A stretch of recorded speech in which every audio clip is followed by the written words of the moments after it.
So we've talked about blood flowing through the cardiovascular system, but what we need to talk about now, instead of just moving blood, we need to hone in our focus specifically on not only the lungs, which are going to provide oxygen and a means to remove CO2 from the body, but we also need to focus, which is going to be the latter half of our of this lecture, is how we're going to have gas exchange taking place with red blood cells and within the capillaries. So that's where we're going to divide that up. We're going to talk first about the anatomy, of which I will kind of just speed through, just give you the gist of it, which you guys can read on your own. And then we're going to talk about the volume of air moving in and out of the lungs. And then we'll look at gas exchange taking place in the tissues, as well as that of the lung. So we're going to go into the mechanisms behind that, everything from the tissue layer, down to the cell layer, down to the molecular layer of how hemoglobin is going to work. So with that, looking at gas exchange, we're going to take that cellular respiration mechanism or equation back into place again, looking at glucose, oxygen, and converting that into CO2 and H2O with the process of producing 36 ATP per glucose molecule. So with that, looking at our reactants as well as our products, we know that O2 is used at that last step of the electron transport chain. We're going to reduce oxygen reducing oxygen in order to create our ATP. And then in that byproduct that we saw, all the different areas where during glycolysis, during the electron transport chain as well, during the Krebs cycle, we saw the process of CO2 production. So we're going to need to be able to supply O2 to make sure that we can drive the equation forward and remove our byproducts of CO2. Where do we talk about the removal of water? Well, most of that we will be able to visit in our urinary lecture, but the biggest contributor of what we need to get out is CO2. So all this relates to gas exchange. How do we get O2 from our environment and then eliminate CO2 as that metabolic byproduct? So with that, we'll look at the structural division. Again, just briefly going over this, we can look at the structural division of looking at the everything from our external environment, from the nose all the way down to our functional units, which are, the functional units will be the alveoli in the lung. So we can divide that up between the upper and respiratory tract, and that's all divided by everything below the larynx down to the trachea will be the lower respiratory tract. This you can think about in terms of upper respiratory diseases versus lower respiratory diseases. And then lastly, we can look at it from a functional standpoint, where conducting zone versus the respiratory zone. Conducting zone will conduct air to the respiratory areas where we're going to have gas exchange occur. So how do we get air to move through the areas into our functional units? So we'll be able to look at those units later on. And then lastly, we'll talk about the function of that conducting zone. So looking at that entire pathway, we'll move from the nasal cavity all the way out to the alveoli, of which the alveoli, again, the functional unit.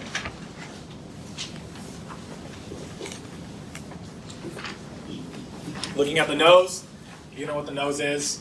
There's a nose. All right. The purpose of the nose, when we see the nasal conchae or the terminates, that allows air to flow over. And here we have tons. Not only do we see the epithelial cells for our sensory epithelial cells, but we also have tons of cilia and mucus in that area to help warm and moisten and filter the incoming air. And that's important because the air that we want to be able to inhale needs to be able to make its way down to body temperature, down to the alveoli. We also need to add in a good amount of water vapor to it. And then lastly, we need to also make sure that we filter it to remove any particulates that don't belong.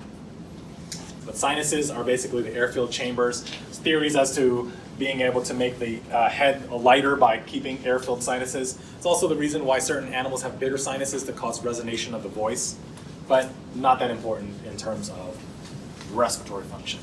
3 anatomical divisions: nasopharynx, oropharynx, laryngopharynx. This is all basically the pharynx and the divisions between these before we move on to the next structure. Next slide. The larynx. Looking at the larynx, there it is. We've moved down a little bit lower. We have cartilaginous areas. The one that's of utmost importance is the epiglottis. The epiglottis is this fold that flows over in order to block, when we're swallowing, it helps block off the trachea in order to prevent fluid or food to move into the windpipe or our trachea. The next slide is just going to show us our epiglottis, and I don't think this video is going to really work.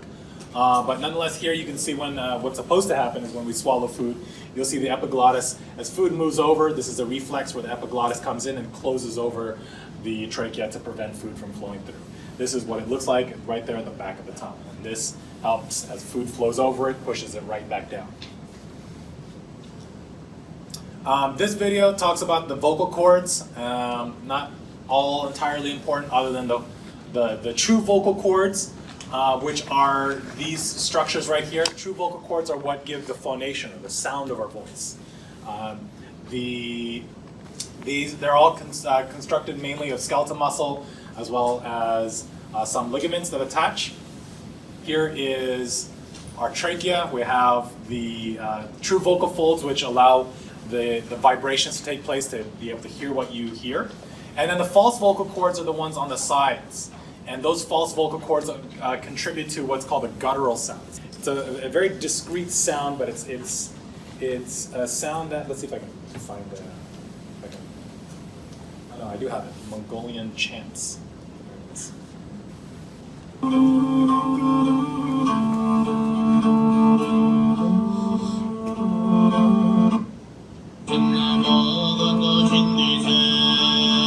can hear the sort of vibrato that's happening in the back.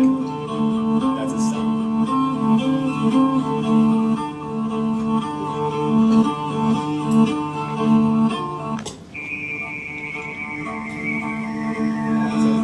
Stop. Okay. So those sounds, English language doesn't really use these sounds all that much, but there's other languages that utilize the guttural sounds that we're not so accustomed to. Filtration that takes place. Here you can see a image or scanning electron microscope. We've got a histological slide with the highlighted cilia. And they've highlighted the cilia that are on the apical side of the epithelial cells. Here you see the columnar epithelial cells, of which some of the basal cells produce mucus that gets secreted out. And that mucus lays right on top of the cilia, but the cilia help sweep to capture any particulates that get embedded by the mucus, and that cilia helps sweep out back to get rid of that excess stuff that we don't need. And so the cilia in the upper respiratory tract help trap the particles into the pharynx so that we can, and then on the lower respiratory tract, move it upwards towards the larynx so that we can essentially cough and swallow it down to make sure that it doesn't make its way down into down to the trachea, down into the bronchioles, into the lungs itself. So this is our way of doing it.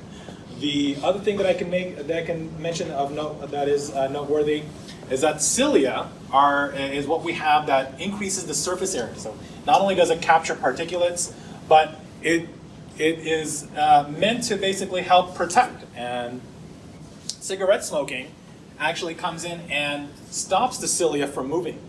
So that is something that is a concern for those that are regular smokers, because cilia, it takes about a couple hours for them to restore their functions after they've been stopped by the effect of smoking. And that pretty much mutes the whole effect of the filtration that does take place. So lower respiratory anatomy. Here you can see everything below the larynx. The thing is about the trachea, it's semi-rigid, in which the anterior portion is cartilaginous, and the posterior is going to be made of smooth muscle. So this is going to be fairly important because right behind is the esophagus. So the esophagus is right behind it, and this allows, that smooth muscle allows for the adrenergic receptors as well as the cholinergic receptors on there will respond to allow the trachea to open up a little bit more, as well as to dilate or to constrict. The other thing to look at besides the structure of it is to see the different layers. You'll see, once again, the same layers that we saw earlier are mucosal layers, which are going to produce mucus to line up the inside. You'll see the connective tissue on the outside, submucosa, the hyaline cartilage, and adventitia. Again, not as important, but really just to contribute to the overall structure of this transverse cut. The other thing to look at the lower respiratory anatomy is that it allows for conduction. Again, part of the conducting zone that will split between the left and the right primary bronchus, or bronchi. Again, the purpose of the conducting region is to filter and moisten the air, and warm the air back up to body temperature. The other area that is of importance is the carina, because here we do have sensory receptors that detect any particulates in that area. They're very sensitive to anything. So that promotes what's called the cough reflex. So there are drugs that work against the cough reflex, like Dalton. Anything with dextromorphan comes in and actually will desensitize the carina to prevent coughing from taking place.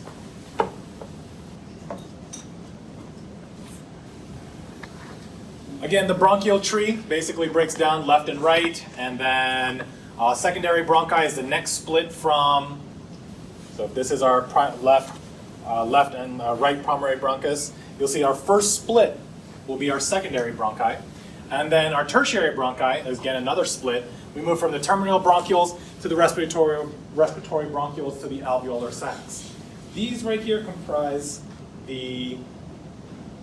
our alveolar sacs are the functional unit, but everything from here is going to be our respiratory zone. Well, everything from that up to the nose represents our conducting zone. Again, the significance of the conducting zone is to filter and moisten and warm up the air, while the respiratory zone is going to participate in gas exchange.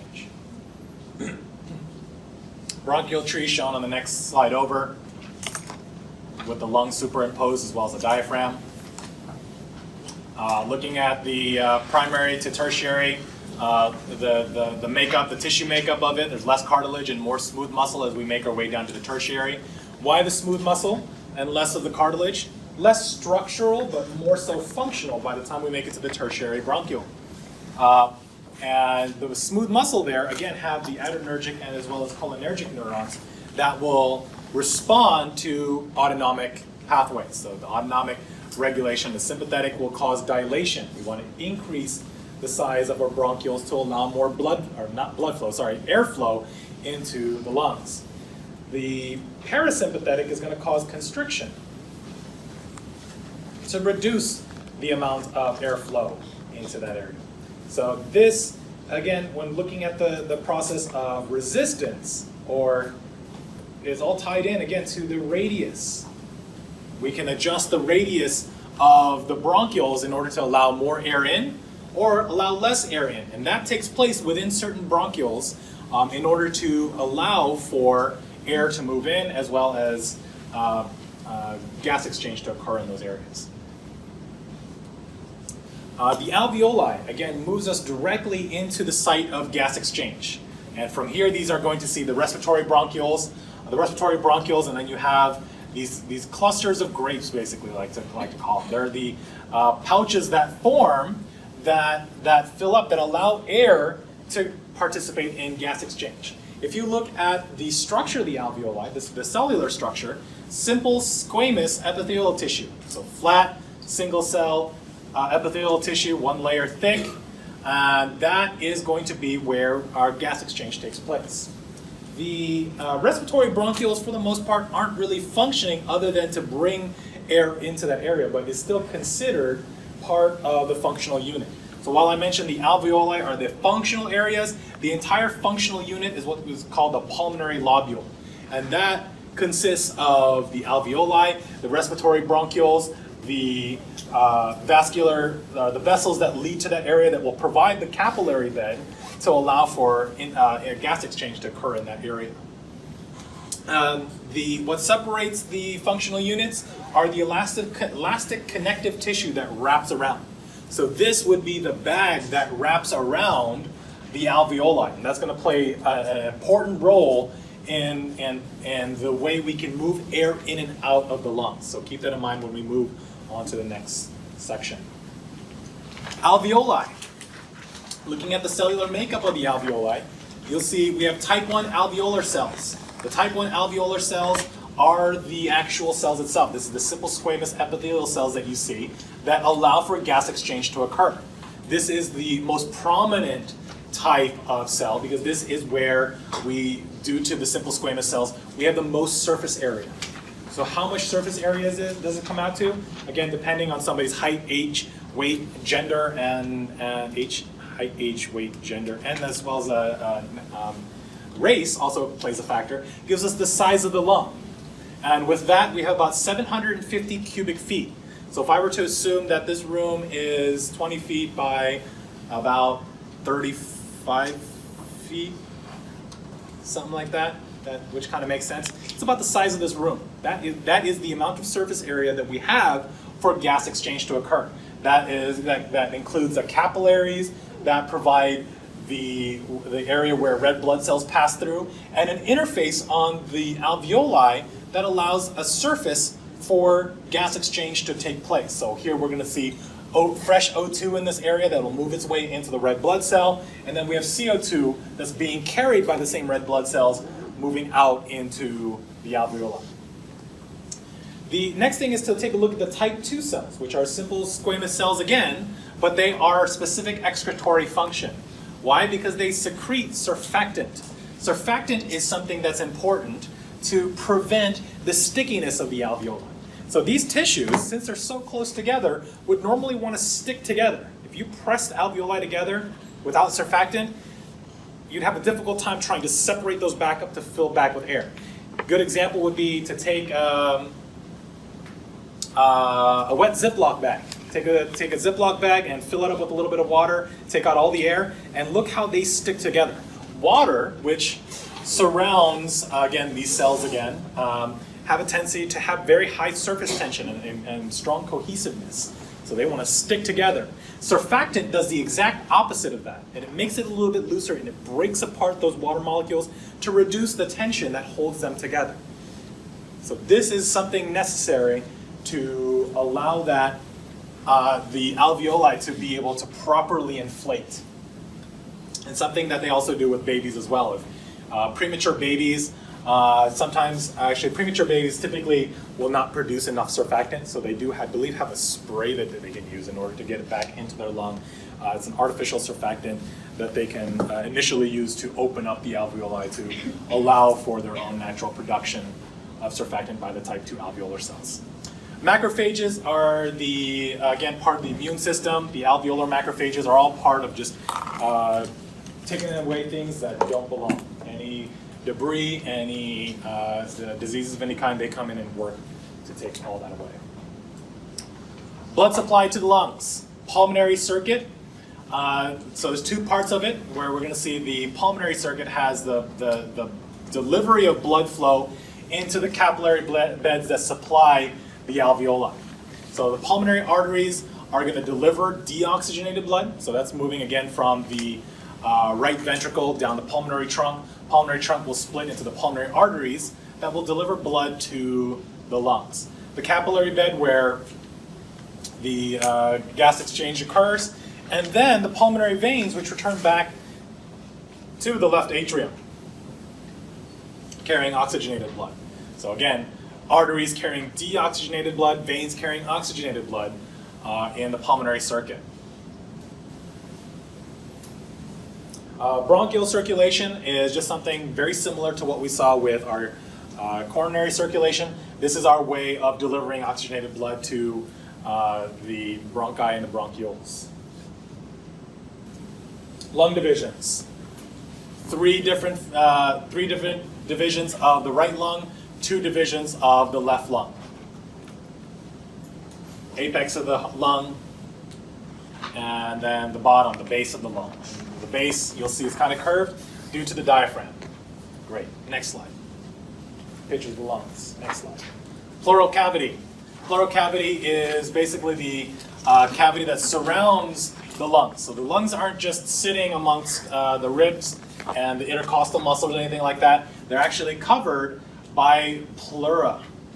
So the pleura is actually double layered. It's got one layer on the inside, one layer on the outside, of which the visceral layer is the one that actually covers the lungs themselves. The other layer, which is the parietal layer, is the one that actually lines against the thoracic cavity, right up against the ribs, and then the diaphragm itself. So the purpose of that pleura we'll be able to see on the next slide over. So in between, you're going to see the space in between the ribs and the lungs. This is our pleural cavity, and it's important in ventilation because it serves to, it's filled with a very small amount of fluid to allow friction, or to rather reduce friction, and allow the lungs to slide open and closed. So as the lungs inflate and deflate, this helps provide a slippery surface for that to take place. Again, the lung tissue is very delicate, and this is going to help protect. And we'll be able to see the mechanism in terms of gas pressure, or the air pressures that take place. Atmospheric characteristics. Now that we look at the volume of air, we're surrounded by air, obviously. We want to be able to not only look at the pressure of air, but we also want to look at the composition of air as well. So in the composition of air, we're basically taking a sample of air and finding out what percentage of that is going to represent the gases that are in air. And so looking at what exactly is air, air is basically all the different molecules. When we're looking at nitrogen, oxygen, carbon dioxide, water vapor, carbon monoxide, a bunch of other stuff that's actually dissolved in air. The biggest bulk of what air is are just nitrogen molecules, 78%. Oxygen is about 21%, carbon dioxide about 0.04%. And that almost adds up to a little bit over 99% of what air is comprised of. So if you think about, if we were to sample air and we think that our air is rich in oxygen, yeah, it's rich in oxygen compared to other planets, but we still have nitrogen, quite a bit of nitrogen in there, which is an inert gas that we don't really use for the purposes of gas exchange. But oxygen is 21%, carbon dioxide 0.04%. That at least gives us an idea of what the percentage of gases are, no matter what pressure we're looking at. So if I were to go back up and I were to take open up an airplane and take a sample of the air there and measure the percentage of O2, it'd still be 21%. I could go up to the very top, the stratosphere, and measure the air and it would be 21%. I can go down to sea level and measure it and it's 21%. The composition of our gases anywhere on this earth is always going to be about 21%, well, assuming up in the air somewhere. Now pressures are going to be different. And again, going back to what I was describing earlier, we have nitrogen, we have oxygen, we have carbon dioxide, most of it being nitrogen and oxygen. And those molecules are bouncing around. They've got a bunch of kinetic energy. And if I were to measure a container that they were in, the rate of them bouncing around this entire container is going to exert a net force on that container. And that net force is basically pressure. Pressure is a force being applied over that general area.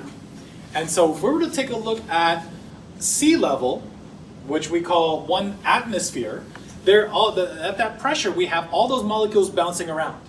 And as we move further and further away, we'll see that pressure start to drop.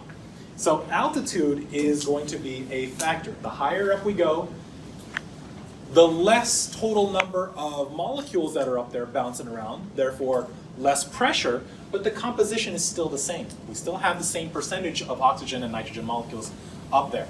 So this is why it's important to measure pressure, why we have such a concern about the atmospheric pressure and the day-to-day variations that take place. From a side note, that's going to influence the movement of our air patterns and weather patterns and so forth. All of our pressures are measured by a barometer. Just like you read about our baroreceptors, barometer is related to pressure. And the idea behind pressure, just the same way with blood, whether you're talking about air, you're talking about fluid, they're all mediums that almost exhibit the same type of movement ideology. air moves from high pressure to low pressure. If I were to have something with really high pressure in here, and I were to open it up, the second I opened it up, you would hear that hissing of gas moving from inside to outside. Or if the other way around, if this were a vacuum and I'd open it up, again, you hear the hissing because we get atmospheric pressure trying to make its way into the can. So this starts to lend itself into the whole idea of how ventilation, which is how our lungs move in and out, which we'll talk later on. I've got several slides that talk about that. How do we get air in and out of the lungs is through pressure that we can generate. And what's going to be generating that pressure? Well, those are the muscles and that are going to be involved in expanding the lung and contracting the lung to get air in and out. So that is pretty much a quick summary of how those work. The other thing too that I didn't quite mention about other than altitude is temperature.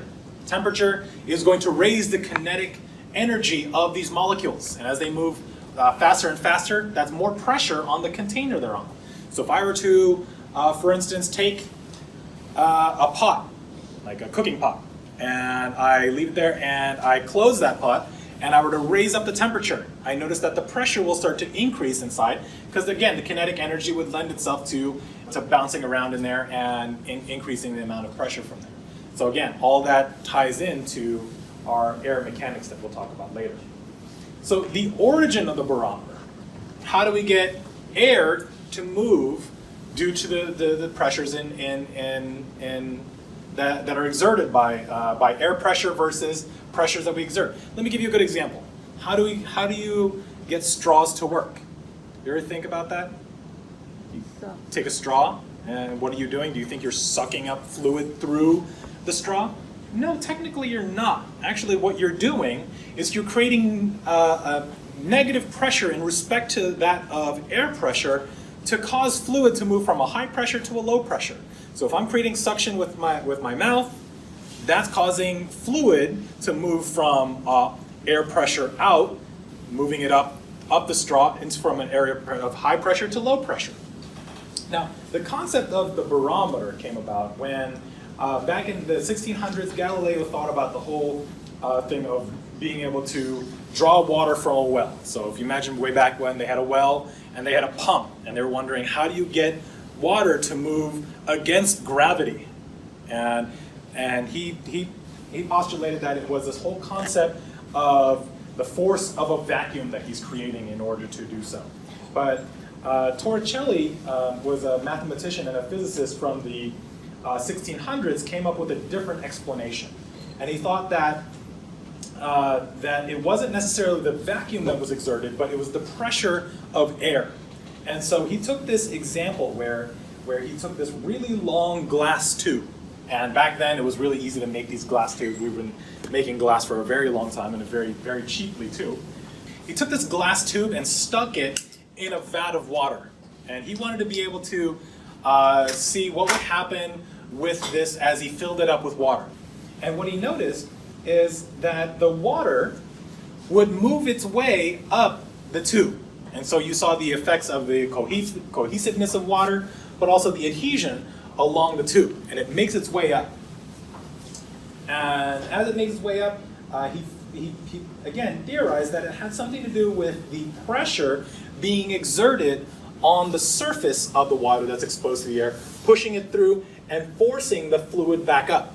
And he noticed it fluctuated quite a bit. The fluctuations on there varied from time to time, and he couldn't really figure out why that was taking place, but it had something to do with the atmospheric pressures. He noticed on hotter days, we noticed that pressure going up a little bit more. On colder days, the pressure going down a little bit more. But more so, it still hovered around a certain number. And with water worked, but the amount of glass tubing he needed to use was somewhere on the magnitude of 15 to 20 meters long. So he thought, well, let me use a different fluid. Let me use something a little bit thicker, obviously a lot more dense. So he chose mercury. He did the same experiment, used a smaller tube, and he filled this with mercury. And he filled it up, and once again, watched the same fluctuations that took place. And how high did it go up? On average, he noticed at sea level, it went up about 760 millimeters up from the very base all the way up to the very top. And again, fluctuations that took place between 770 to about 750 millimeters of mercury. And so what he was able to prove at that point was over and over, these repeated experiments showed that the atmospheric pressure, the average pressure that caused that mercury to move up was 760 millimeters. Now he repeated the same experiments by going up in altitude and doing the same thing, and he noticed, well, the pressures are actually lower. So therefore, with that, he was able to use this measurement, 760 millimeters of mercury. So if you saw me doing that with our pressures, the same pressures, millimeters of mercury. It's a standard that he was able to establish. Again, his name was Torricelli. And so we named it, in response to him, we called it 760 torr. And 760 millimeters of mercury comes out to 1 atmospheric pressure, which is what the unit that's also used as well. So these are used interchangeably, whether you're saying torr, millimeters of mercury, and then 1 ATM, which is atmospheric pressure, is what it comes down to. So that, with that, gives us the idea of where that term pressure, or rather millimeters of mercury, came from. So looking at that, now that we know how the pressures are derived, let's take a look at our common gas laws.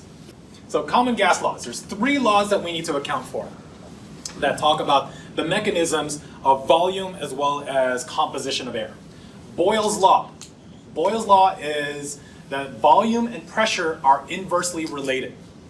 And that comes down to taking that same container and pushing down on that container with some form of piston. We're decreasing the volume, but then again also increasing the pressure contained within. Okay? And then doing the exact opposite, where we can increase the volume and therefore decrease the pressure contained within. And that should make sense, because here in this image you can see the different molecules that are all embedded within, and by decreasing the volume, compressing that volume, keeps the same molecules in there, and they're bouncing around, exerting more force, therefore increasing the pressure. Another example is to think of if you have like a water bottle and you're squeezing it. If you're squeezing it, you're going to see the same pressure increasing because you're compressing the volume. The next thing is to look at Dalton's law. Dalton's law is basically saying if you were to take the pressure, let's say 1 atmospheric pressure, or in this case 760 millimeters of mercury, that's for the pressure of all molecules in that air. All we need to do to figure out the partial pressure of each gas, or exactly whether we're looking at O2, CO2, or looking at nitrogen, we know that of all those molecules in that air sample, if I've got 100 molecules of gases in there, 21 of them are going to be O2, 78 of them are going to be nitrogen, and then 0.4 of them are going to be CO2. So all we really need to do to take partial pressure is to take the pressure of air and times that by their composition. So looking at 760 millimeters of mercury for O2, or for all the gases, I can say that 21% times 760 comes out to 159.6 millimeters of mercury. So that's O2. So about roughly 160 millimeters of mercury. And again, that's just those O2 molecules. That's the net pressure of just those O2 molecules on that surface. And when you add up each of the gases contained within, it comes out to 760 millimeters of mercury. Henry's law, on the other hand, is basically saying if you increase the partial pressure of a gas, let's say for O2 I go from 160 millimeters of mercury and I'm going to increase the partial pressure. Okay? And I give that in contact with the solution. I'm going to, that solution is going to be more that solution is going to have more of that gas dissolved in it. Let me give you something that's applicable to help you understand. Do you ever wonder why beer or soda uses CO2? Or why craft beer places are using nitrogen? Why don't you use oxygen? Well, it's because oxygen doesn't really dissolve well in the fluid. CO2 actually does. That's why carbonated beverages, if you pop open a soda, you notice not only is the pressure high inside, it's filled with CO2, and that high pressure of CO2 inside there allows for more of that CO2 to dissolve. So try this at some point. Take a look at the glass bottled sodas, and take a look inside, and you can't really see the bubbles in the soda. But once you pop the top, you're going to release some of the pressure, the partial pressure. It's mostly CO2 in there. You're going to release pressure from that bottle, and then you'll see the bubbles start to form out of that soda. So that's all you really need to do to get more CO2 in there. You just got to put it in there, and you just got to add more CO2 and highly pressurize it. Increase the partial pressure, and you'll get more gas dissolved into that. So the question is, how does this apply to physiology? Here you're talking about soda. How does this really apply? So think about where we see CO2. We produce CO2 as a byproduct. So the mechanisms as to how we hold CO2 in the blood is going to be a lot easier because we have CO2 just dissolved into the blood. More of that dissolved than O2 will. So that will change the mechanics as to how we get O2 out and CO2 in. So now what we're going to do is again move into the different components. Pulmonary ventilation is related to the movement of air, while gas exchange we define as respiration, as you can see on this next slide over. Gas exchange that's taking place with the tissues as well as the fluid, tissues as well as the capillaries surrounding, which would be internal respiration. External respiration is us exchanging gases with that of outside air. Air that makes its way from the outside and eventually makes its way down to the alveoli. This is gas exchange that's taking place in the alveoli and the capillary interface. Tissue is basically with the capillaries, systemic capillaries, and that of the tissue cells themselves. So this is related to the gas exchange. Ventilation is related to the movement of air. The other term that I wanted to throw at you is the concept of perfusion. Perfusion is the blood delivery into the capillary bed.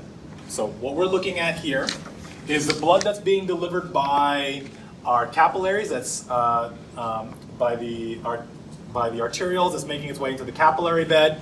You're going to have blood that's going to perfuse around that alveoli, and we're going to have air that's being ventilated into the alveoli.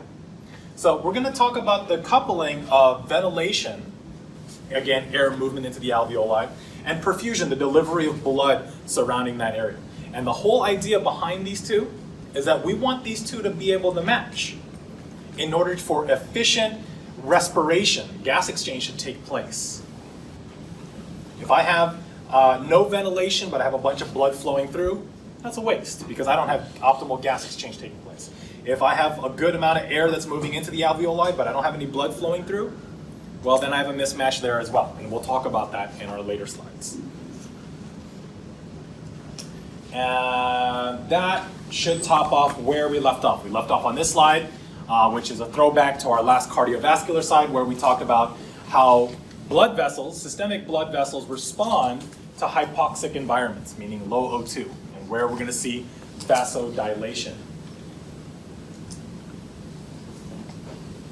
Now, on the other hand, when pulmonary blood vessels come into a hypoxic environment, again, low O2, we don't want those.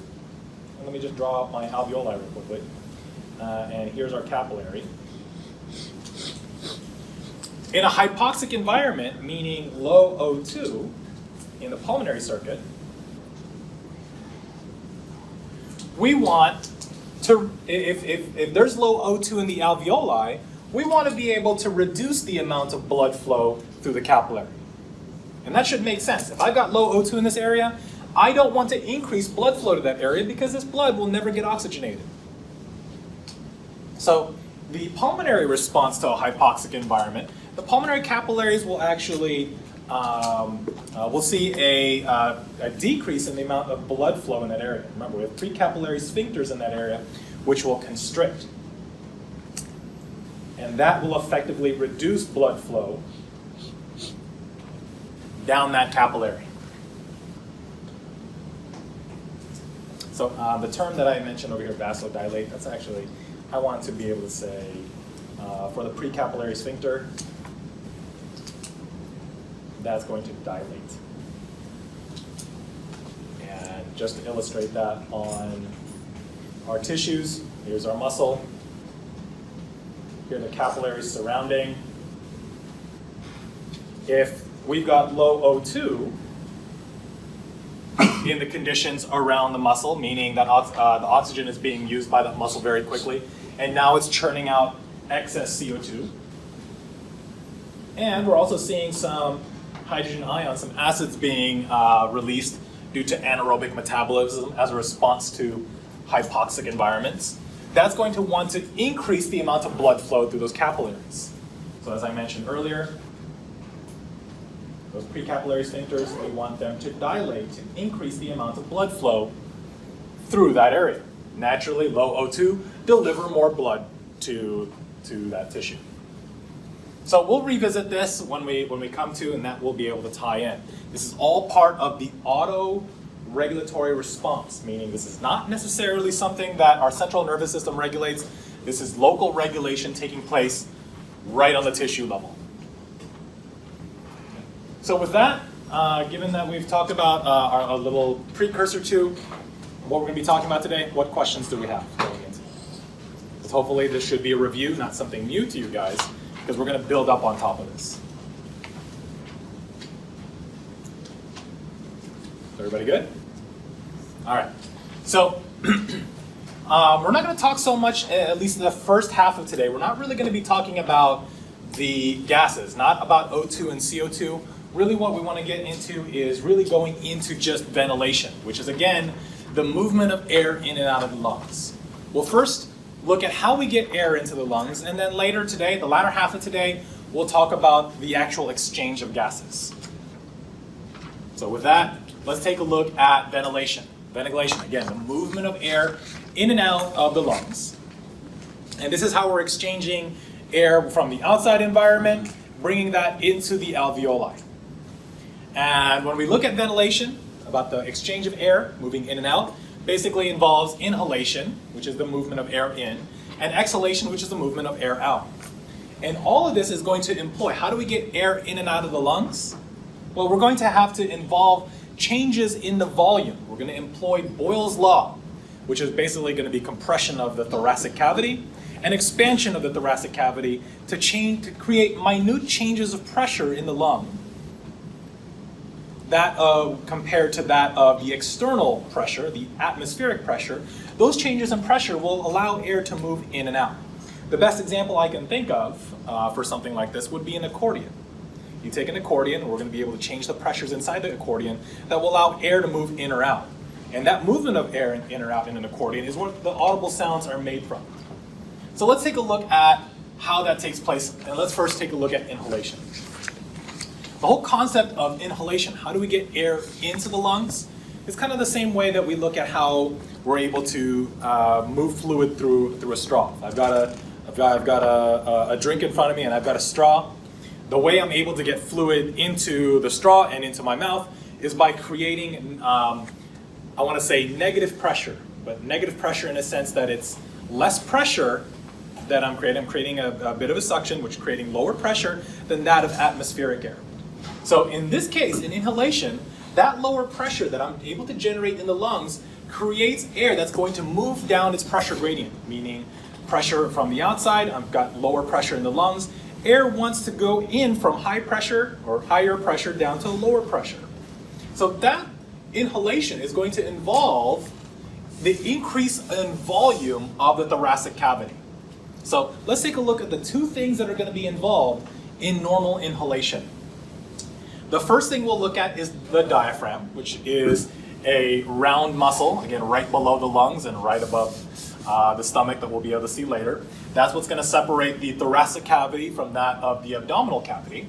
And the diaphragm is a muscle that's going to be mostly involved in normal breathing, in what we call quiet breathing. Quiet breathing is what type of breathing you're doing now.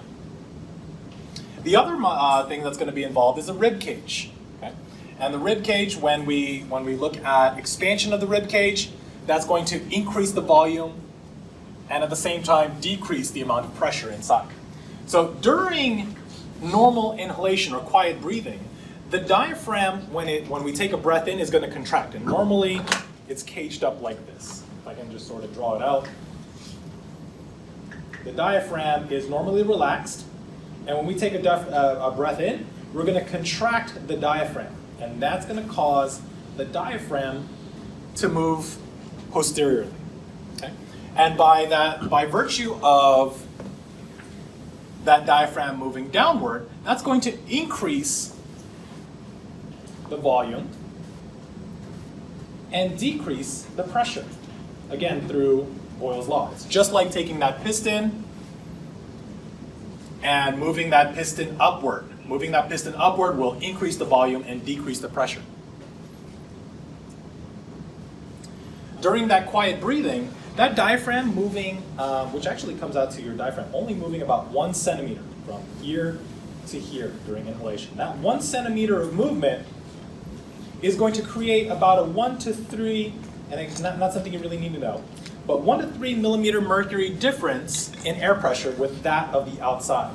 So if it's about 760 millimeters of mercury in the outside air, it's going to be about 757 in the lung.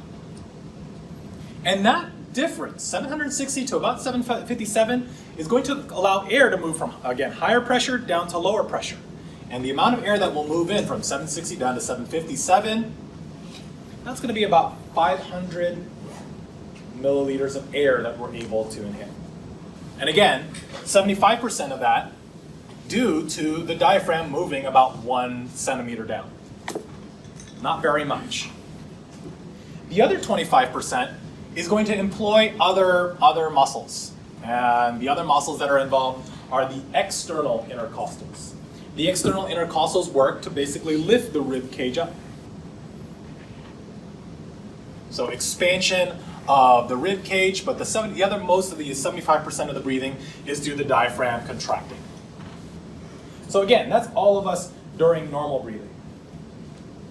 But what you can do, what we can do is we can employ a deeper inhalation, and that's going to allow us to get more air into the lungs. And how do we do that? Well, we all know how to take a deep breath in. So what I'd like you guys to do is just take a look at your neighbor, look lovingly at each other's eyes. Actually, no. Take a look and try it out. Have one person take a deep breath in, and take a look to see if there's any muscles that you can see that are being employed during a deep inhalation. So pick somebody, take a deep breath in. You see what muscles are being involved? Maybe not, right? So the muscles that are going to be involved during a deeper inhalation, right, are things that need to really lift the rib cage. Which ones do you see? Take somebody who's going to take a deep breath in, you would see the sternocleidomastoids. Okay? Those are the ones that are more prominent on the side, the lateral sides of the neck, and they're going to lift the sternum. Okay, so I need to lift the sternum upward. The next ones are going to be the scalenes. They're the muscles to the side of the sternocleidomastoids, and they will lift rib 1 and 2, and again lift the rib cage up.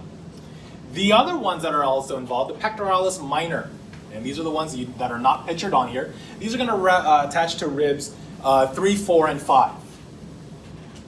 And that will again lift the rib cage up. So all we really need to do is lift the rib cage up during forceful inhalations. That's where we take a deeper breath in.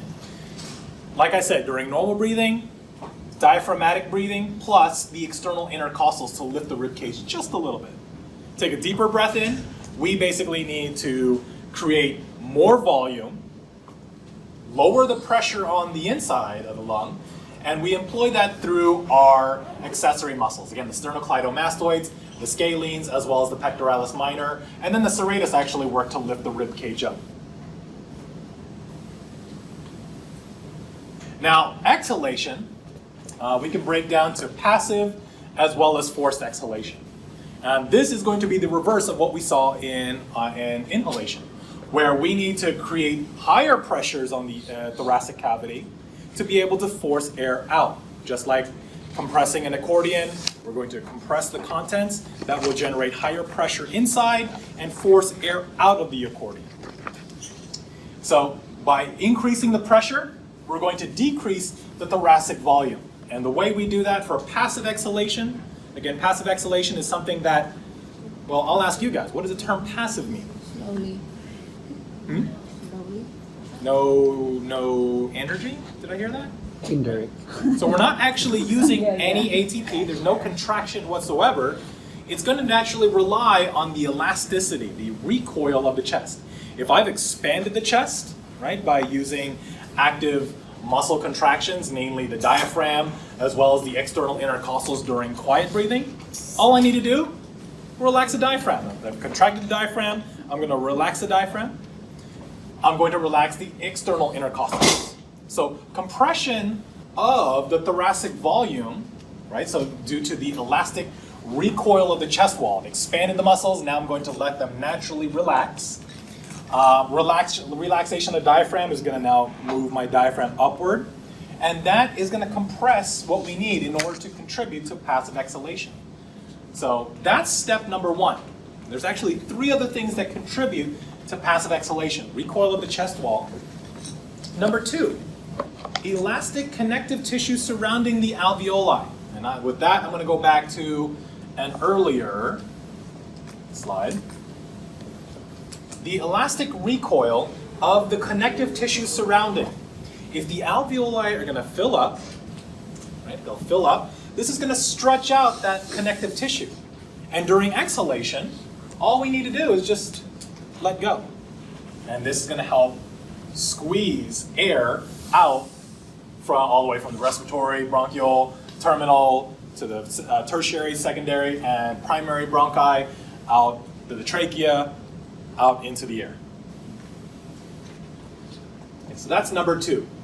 The third is the inward pull from surface tension in the alveoli. And let's see if I have that later on. Let me show you what the alveoli looks like.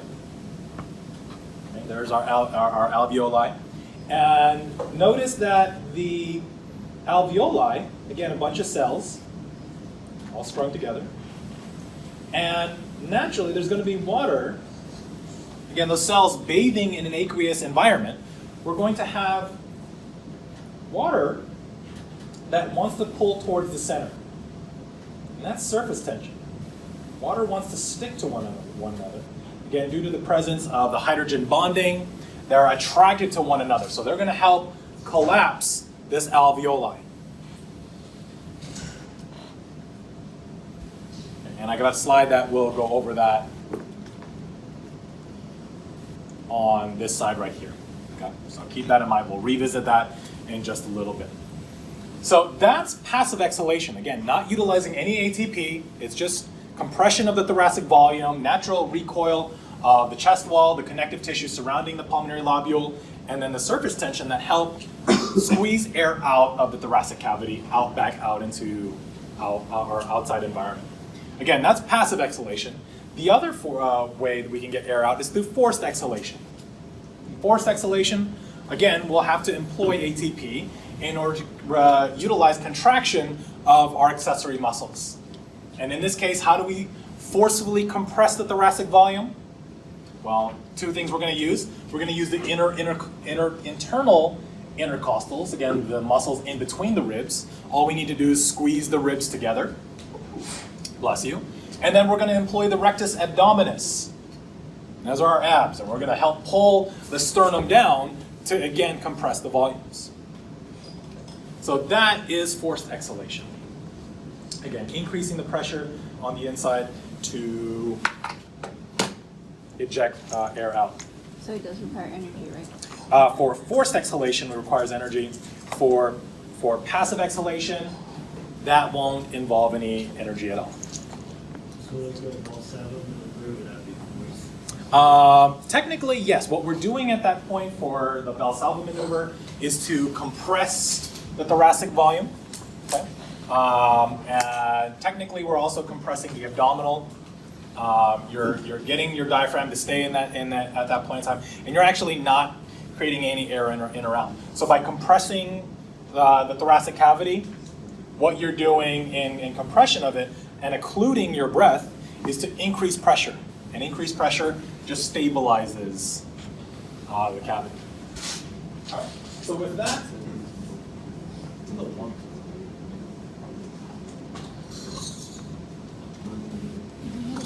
All right. So with that, I want to ask you guys, would you guys be interested in knowing the mechanisms behind crucifixion? Yeah. And related to how we can prevent air. I know it. It's just warming up, that's all. All right. So most people want to wonder, with crucifixion, something that was employed for a very long time ago. It was actually a torture mechanism to employ that was probably, at the time, the worst ways to die. Okay? And why is that? Why would people die on a crucifix? So crucifix, basically what they would use is a couple boards, and you have somebody on there, and what's happening with somebody who's on a crucifix is that they would actually have their feet nailed to the cross, okay? And they would also have their hands nailed up as well. So now you have somebody that obviously is going to be in a lot of pain. They have the crucifix impaled right through their hands as well as their feet, and they're literally just hanging off. So this crucifixion was employed by the Persians in 300 to 400 BC. Something that Alexander the Great was able to learn from them and use it, and taught Egypt as well as Carthage how to employ this torture mechanism. And they use this, and they reserve this method of torture for the worst of criminals. And if you look at the term crucifixion,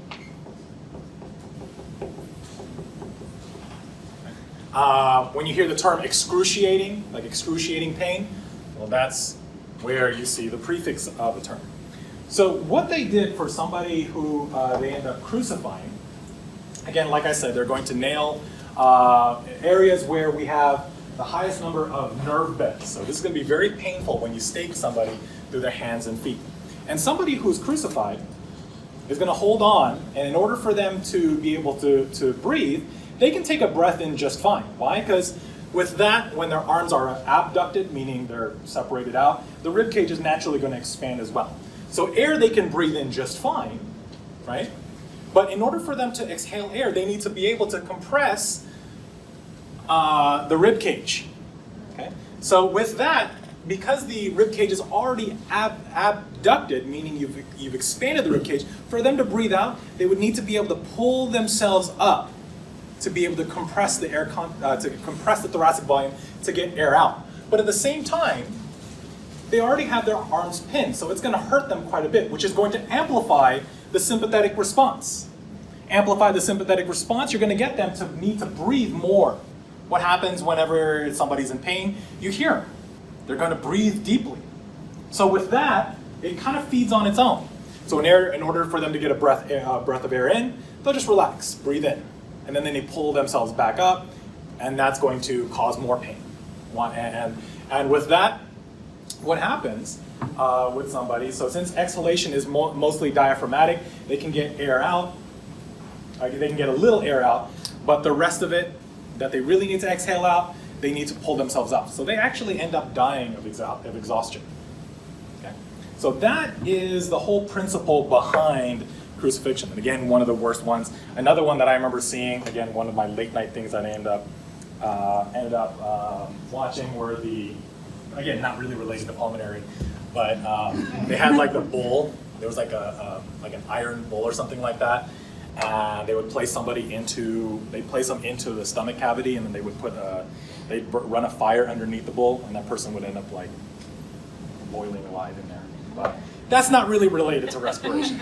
Yes? Well, like related though, I saw this thing on the History Channel, like speaking of the nerve fibers, so the place they actually pinned, they believe, was like over here. Mm-hmm. And something like remarkable about that, I heard from man, it hurts more than women for some reason. Interesting. Because, yeah, it's great. I remember like hearing that, like for men, for some reason, it was less tolerable in one spot than for women. So that was like a tactic, like you said, for like pain, it's like a pain threshold is much more sensitive. Yeah. Which makes sense why they would want to employ that. And like I said, if this was one of the worst ways to die, you had the pain from it, you had the impending suffocation that would take place, and then also having to constantly pull yourself up to take a breath, eventually you get exhausted. But you know, the will to survive in something like that, and over time, it's just, you know, it takes a couple days. And it's awful. I haven't seen too many videos on it, but I did read up a little bit on the physiology behind it. Just a little bit morbid curiosity at like 2 in the morning when reading stuff. Is it like the Salem witch trials when they would put the big blocks of stone on top of the person laying down until they told the truth? Because they would lay stone and give you some time to figure out if you want to admit to being a witch. Another stone, another stone, another stone, and they would essentially die crushed under it, but it's because they couldn't breathe anymore either. Oh, interesting. If you've got a video, maybe not a video, but like an article.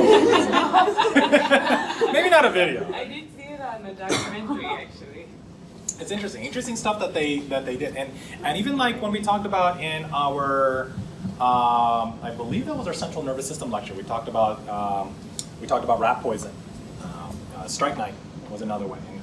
Strychnine was the stuff that affected the diaphragm. So the diaphragm would contract, and that would actually stop the action potentials from the repolarization of the diaphragm. So somebody, or not somebody, but a rat, or any animal that ingested the poison would cause contraction of the diaphragm, and then that lack of relaxation prevents them from being able to exhale. So they take their last breath in, and that's really it. And they're paralyzed. They've got that diaphragmatic paralyzation that takes place, and therefore they can't exhale out air normally. And so they die of suffocation. All right, so let's bring it back to normal physiology. Now that we've kind of explored that realm, let's take a look at how we're able to employ the pleura, the lung pleura, the film on the outside of the lung. And the main principle behind pleural pressure is that the pressure on the outside, and the pressure on the outside air is about 760 millimeters of mercury. And the pressure within the pleura, which is that film on the outside. Remember, we've got our visceral pleura, which is right on the outside, and then we have the pleura that's on the outside. And that pleura, and in between is going to be a little bit of fluid that allows friction for the lung to expand. So the idea behind expanding the rib cage to allow inhalation basically means that we're going to employ a lower pressure than that of the inside of the lung and a lower pressure than that of the outside of the lung. That will act as a middleman to expand the ribs, expand the lung itself.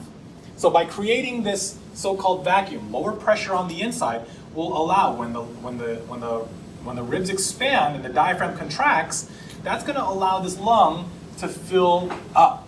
And it's not actually really going to touch the rib cage at all. It'll be assisted by the pleural layer.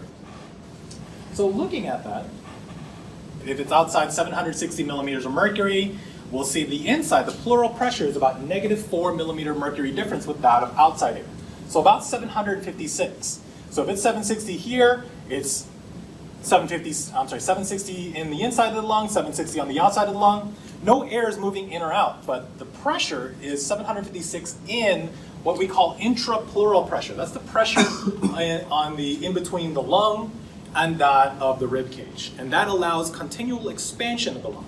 If I'm going to now compress the thoracic volume, so I'm going to increase the pressure, again, lower pressure on the inside of the lung, lower pressure than that of the outside of the lung, and there's no actual compression of the tissue itself. We're using the pleural pressure to help squeeze that lung in order to get pressure, in order to get air out of the lung. This acts like middleman. It's filled with fluid to help create the slipperiness of it all and helps expansion of the lung without actually touching the rib cage. So this is important because the pressure, like I said, in the intrapleural pressure is lower to help assist in the expansion as well as the compression of the lung. Looking at what happens in what's called pneumothorax. And you probably, if you're in the medical field already, you might be familiar with the term pneumothorax. But basically what it comes down to is the inability for a lung, one of the lungs, or both for bilateral pneumothorax, the inability for the lungs to expand. And that's due to a puncture of the pleural space. Again, the pleural space being the intrapleural region. So if it's supposed to be negative on the inside, any puncture by a broken rib or an object that comes in and punctures that area will create a normal pressure in there. So basically what's happening is air is starting to leak in. If it's 760 millimeters of mercury on the outside, and it's supposed to be 756 millimeters of mercury in the pleural space, a puncture would cause air to move into that wound. And so what that's going to end up doing, now you're going to get air moving in, you're going to see that the lung cannot maintain its fully expanded form. Why? Because now technically it would be about 760 millimeters of mercury in that area. Now it's 760 in the lung. And any movement of the rib cage will cause compressions that will start to deflate the lung. And as we deflate the lung, we're going to get air moving in and continually filling up that space. So that pneumothorax can present as an issue because now we can't expand that lung fully to allow for maximal ventilation. So typically you'll see the symptoms. Shortness of breath are going to be a common symptom. And obviously chest pain in that area due to the inability of the lung to expand, and also that of the puncture wound itself. So typically what we would do in order with anybody that presents with pneumothorax, depending on the grade of the pneumothorax, how severe the pneumothorax is, with minor cases of pneumothorax, somebody can be supplemented some, obviously if they plug the hole, allow the membranes to heal, they can supply supplemental oxygen to somebody, and eventually that should be enough oxygen for them to be able to extract as much oxygen from the air. And then also over time, we're able to start absorbing some of that air that's in the affected area. Now, in other cases where we have higher grade pneumothorax, that's where they can actually use a vacuum or a chest tube or a syringe to help extract that air out. So extract that bubble of air, move it out, and then seal the wound, and eventually over time that should heal and that pneumothorax should subside. And you can see that what that looks like right underneath. They can puncture a hole and suck out the air, and that will help expand the lung once again. In the military, they use pens in that situation. Do they? Yeah. So it's just like They a figure out the intercostal space and actually put a pen in there, like it's like a pen. They pull out that piece and it allows the lung to inflate because it releases that pressure. Yeah, I've heard of some of the things that they can do too. Is like they can once they puncture, they can get somebody to really squeeze the air out, and that'll help expand and push air out, and then they just plug up the hole, and eventually they can resolve that. And now that person, when they're normally breathing, should allow the lung to fully expand. So those are the other techniques that are in place. These are things that take place in a hospital setting, but it's interesting to see what they do in military cases. Some of the things that, and not too much that I've been able to see, but some of the things they can do in life or death situations, especially when there's limited resources. All right, so that explains what's happening again with our inhalation. We've talked about inhalation, we've talked about exhalation, and naturally what we're going to be doing next is to take a look at what's happening on a cellular level. Other factors that affect ventilation, as I mentioned earlier, one of the things that contributes to passive exhalation is the inward pull from the surface tension of the alveoli. So with that, we'll take a look at this image right on the bottom right of your slide. This will show you the capillaries surrounding the alveoli, and then this will be the alveoli itself. And from here you can see our simple squamous cells, epithelial cells, made by our type 1 alveolar cells. And since these cells are bathing in an aqueous fluid, we'll know that there's this water, or layer of liquid, surrounding the inside of the alveoli. Now these water molecules want to constantly pull on one another, so there's this constant pull with all the water molecules on the inside. And all that pull, when we look at where the force is being applied, water wants to pull towards the center. And if you don't believe me, like I said, take a Ziploc bag, add a little water to it, and watch the Ziploc bag hold together very tightly due to the water tension, the surface tension of that water. The cohesiveness of the water molecules hold those two layers of plastic together. Now, with that, that's going to prevent the stretching of the alveolar wall, because what we want in order to get air into the alveoli is to expand. So we need something that negates, or not negates, but counters the effect of that surface tension. So what we employ is what's called a surfactant, and the surfactant is produced by our type 2 alveolar cells. So we get these surfactants that help space out our water molecules.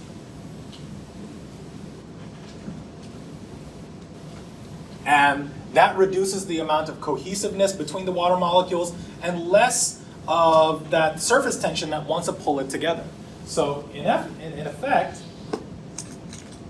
our surfactant helps reduce the amount of alveolar collapse that takes place due to the surface tension of water. And that should make sense. We don't want our alveoli to flatten out completely, because if they do, how do you fill them back up? We need the surfactant to help prevent the alveoli from fully collapsing. So this ties into the process of production of surfactant. Surfactant on its own is a protein. And this is actually what contributes to the death of newborns. Okay. So about 1% of newborns have a condition called infant respiratory distress syndrome, IRDS. Infant respiratory distress syndrome, and it's the deficiency in the surfactant. So no surfactant being made, and this is something that you also see in premature babies as well. The lack of surfactant causes the alveoli to collapse due to the impending surface tension. And it might be due to the lack of surfactant. It could be to an enzyme that breaks down the surfactant. It could be due to a genetic condition where infants can't produce the protein or surfactant that helps counter the surface tension, and will lead to, it is actually a leading cause of death, especially for premature infants or premature newborns. So with that, there are ways to get surfactant back in. I haven't looked too much into it, but I know there are artificial surfactants they can use that will help temporarily open up the airways. They can also employ, for preemie babies, you can see them in what are called, they're like incubators. They're positive pressure chambers that they'll keep them in. So they've got a little chamber like this, and there's your little baby on the inside. And what they do is increase the amount of pressure on the inside. So they're in a high pressure environment, and that helps the alveoli remain open while they're able to get surfactant in there, while they can start generating some surfactant to help counter the effect. Okay? So that's kind of what they do. Now that's exactly what they do in premature babies. Other things that we can take a look at that will also affect ventilation, things that happen outside of normal functioning lungs, is to measure lung compliance. And this compliance is basically a measure of the stretchiness of the lungs. How stretchy are the lungs on their own? And they should be, given the makeup, the tissue of the alveoli, they should be able to expand. So this compliance is the inverse of stiffness. The way something is a little bit more compliant, it's more rubber bandy, as opposed to stiffening of the lung, which will prevent the lung from expanding. So let's take a look at cases where we have decreased compliance, or in other words, increased stiffness. So a decrease in compliance means less stretchiness, means stiffer lungs. And what could cause stiffness? Fibrosis of the lungs, so pulmonary fibrosis, where pulmonary fibrosis can create scarring in the lungs itself that will prevent the lungs from expanding. You'll get pulmonary edema, which is a buildup of fluid around the alveoli. And then paralysis of the intercostal muscles, meaning the intercostal muscles are stiff and prevent the thoracic cavity from expanding. So the best way to exemplify decreased compliance or increased stiffness, in medical school what they do is they take those, have you seen those bands that people are using around their stomachs? It's supposed to be for like body shaping. Anyway, I'm not going to really talk about that, but what they can do is they can wrap it around the lungs, and that's supposed to mimic decreased compliance or pulmonary fibrosis. It's the inability for you to be able to fill your lungs up. So you're going to affect the mechanisms involved in quiet inhalation. Now the other side, is the exact opposite, is increased compliance. So lungs that are way too stretchy and decreased stiffness. And the classic condition for this is emphysema. So emphysema that's in almost all cases of emphysema are due to cigarette smoking. And that causes breakdown of the alveolar walls. So here you see what healthy alveoli look like. They're small, filled with air, and the surface tension helps close that alveoli. Now the breakdown of the alveolar walls causes less recoil of the alveoli, causing what's called trapped air in the lung itself. So with the lungs that are able to expand normally, they have a hard time squeezing air out of their lungs due to that decreased stiffness. And the way you can mimic those of what it's like for somebody with decreased stiffness is to literally take the straw and tell them to exhale through that straw. They have to work on active exhalation to help squeeze and compress the thoracic volume to push air out of their lungs. So all of this comes down to whether you have decreased compliance or increased compliance, whether it's pulmonary fibrosis or emphysema, all come down to decreased ventilation. That is a decrease in the amount of air you can get in or out of the lung. So typically the symptoms that are exhibited by people with either of these mechanisms of disease come out to shortness of breath, decreased quality of life, and so forth.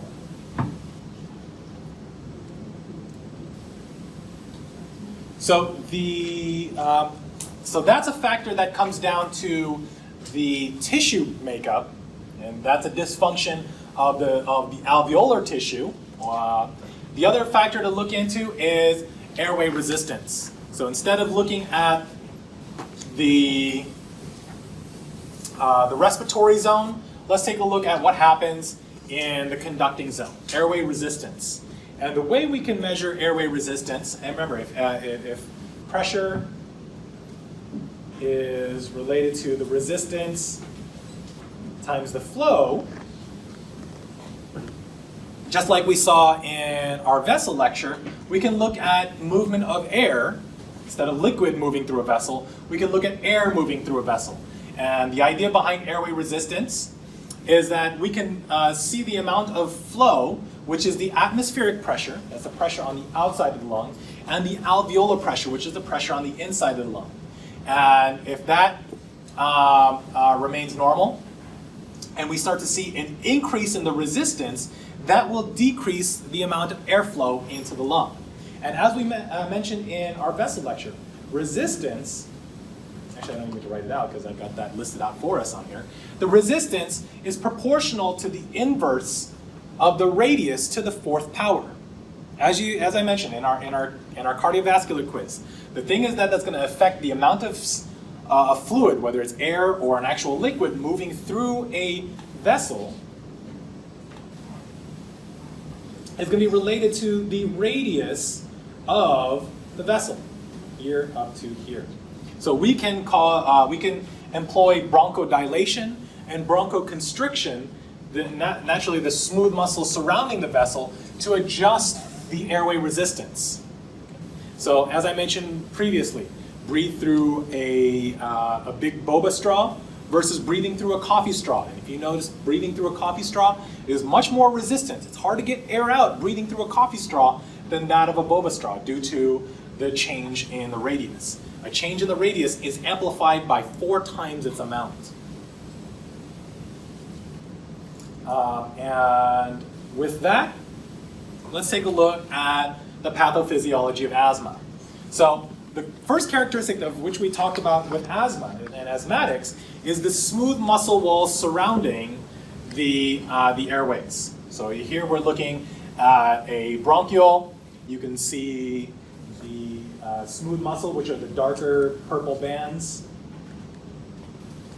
These are the smooth muscle rings that wrap around the airways. And we can bronchoconstrict to allow more air in. Bronchoconstrict to reduce the amount of air going in, or we can bronchodilate to allow air to move, more air to move in. So in the cases where in somebody who is an asthmatic is going to, we're going to need to employ a beta agonist. And remember, epinephrine that comes in, the sympathetic pathways that lead to the smooth muscle wrapping around, will end up relaxing the smooth muscle walls. So what we want to do in the case of somebody who is an asthmatic is to give them albuterol, because albuterol will relax the smooth muscle walls and open up the airways. In other words, reduce the resistance of the airways. So by bronchodilation,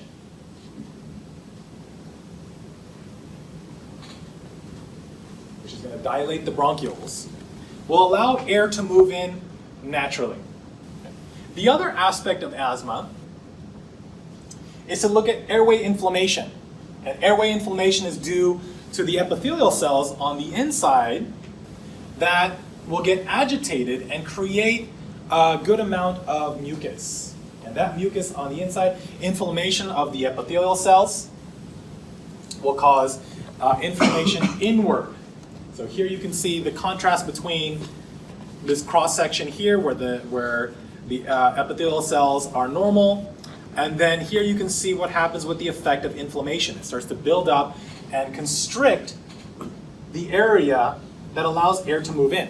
So this effectively increases the airway resistance. And on top of, due to that irritation as well as the inflammation that takes place, you're also going to get mucus that builds up as well, effectively reducing the amount of air traveling through. So here you can see the comparison of the radius of air passing through this airway, and over here where air is passing through this airway. And you can see that this is going to severely reduce the amount of airflow into the lung.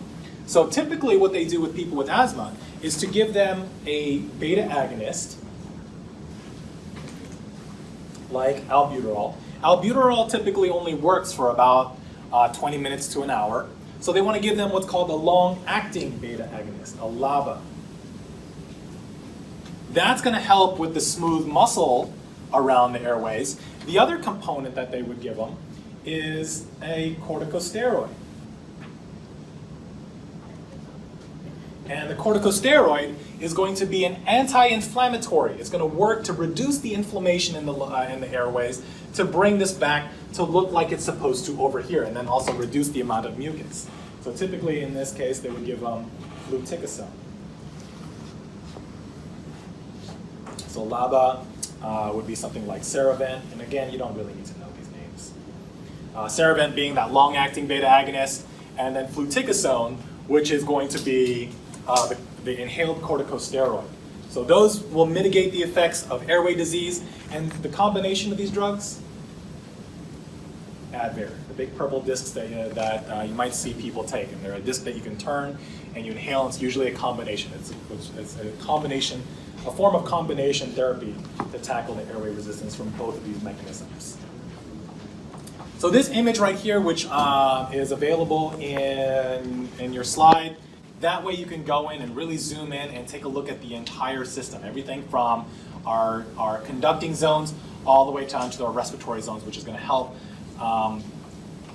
you visualize and help you conceptualize all the mechanisms for ventilation. With that, we've looked at again, looked at ventilation, both inspiration as well as exhalation. We've looked at the other factors playing into effect, the tissue makeup, and then looking at what happens from a physics standpoint regarding the radius of the vessel for airway resistance. Okay, what questions do we have about that? Boyle's law, in the case of where we get negative pressure in comparison to the intrapulmonary, which is on the inside of the lung, compared to the outside air, that's how we're able to get air in. If we have positive pressure, meaning higher pressure in the lung compared to the outside, that'll get air out. So what we want to be able to do, especially in a clinical setting, is to measure the lung volumes, how much air is moving in and out. And we can do that by measuring static volumes of air.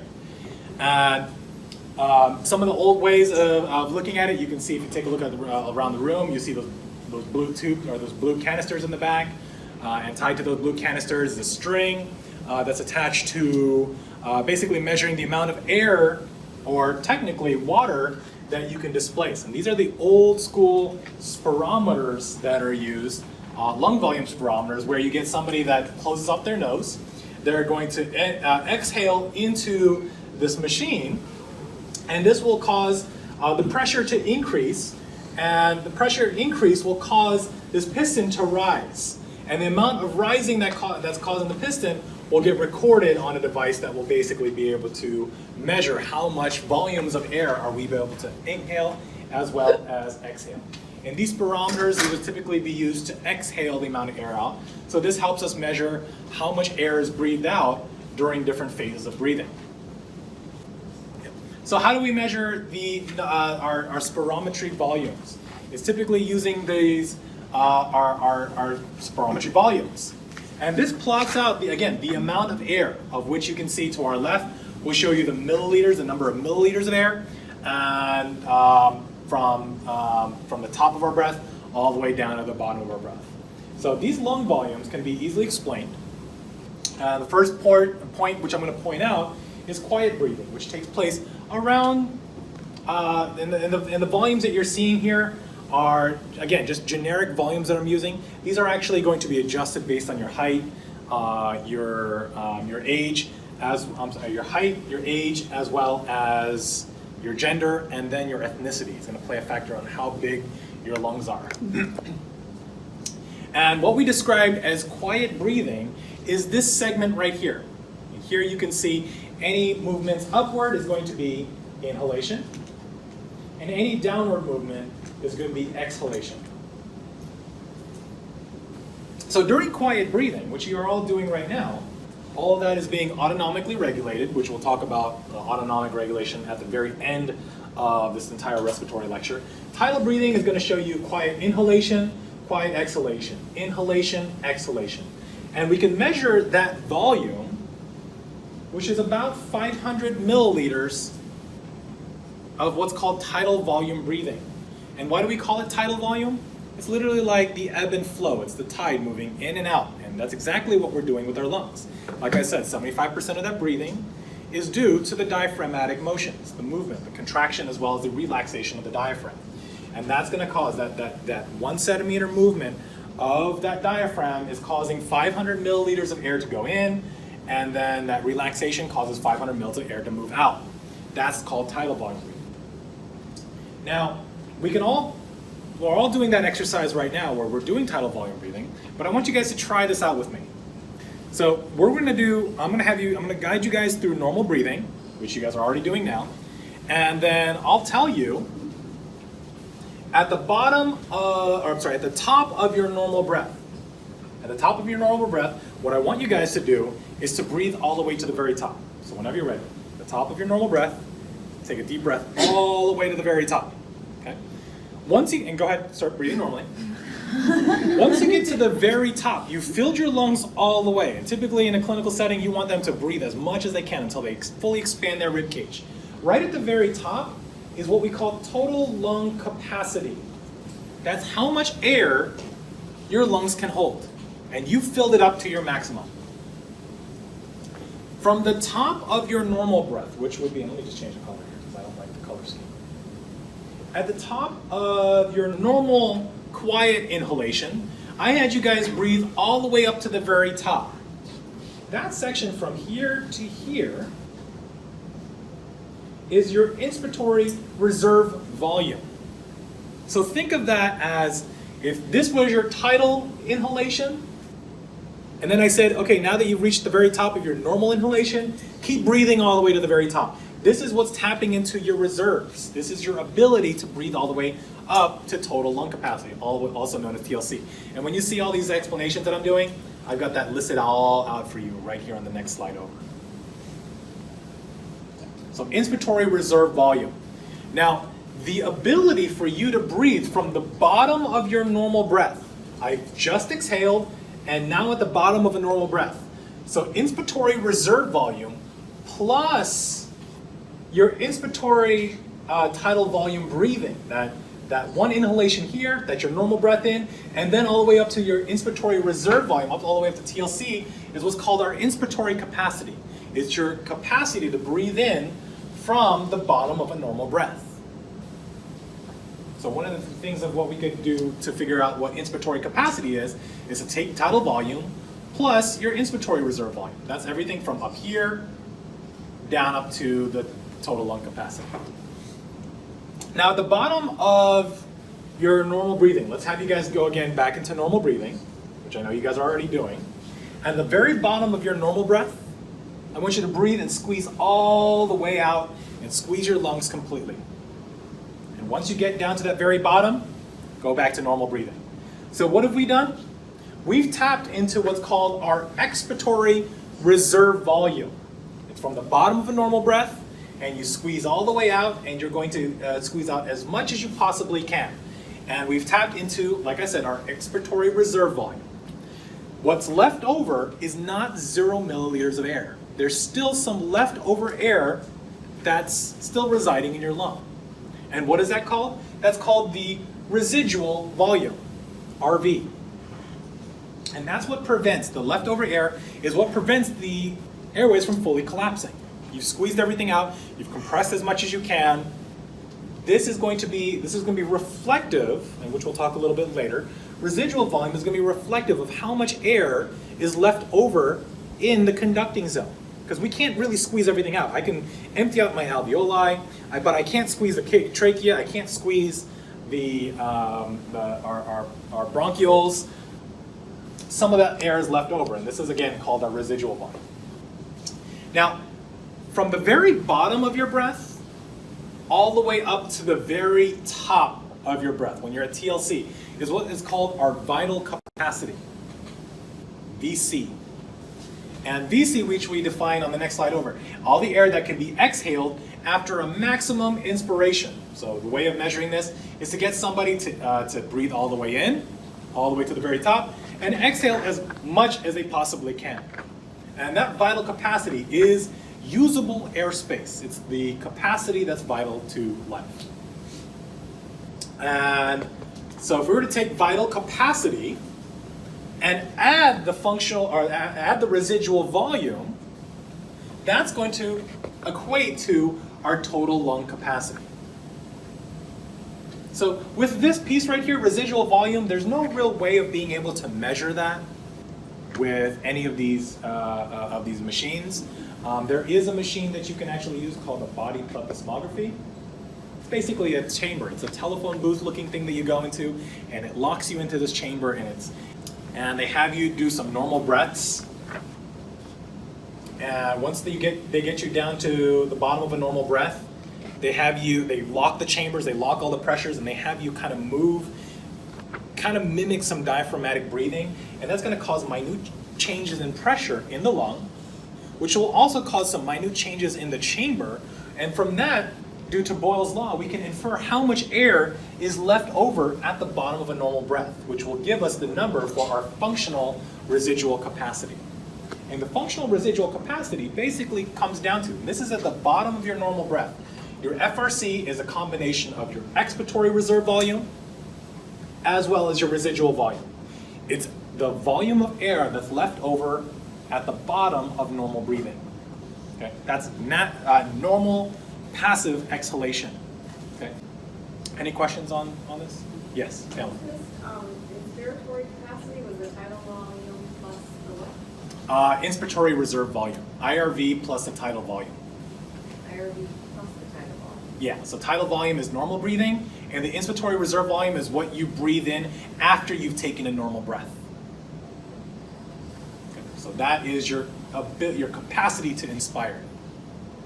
Thank you. What other questions?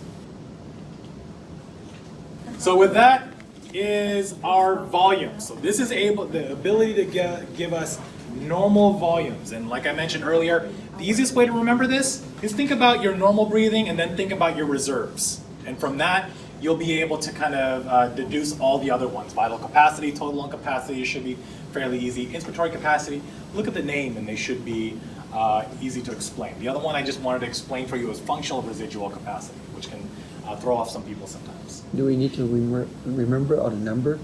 The numbers, no, not at all. The numbers are not important because these volumes are based off somebody's actual calculation. These are just generic numbers that I'm throwing out.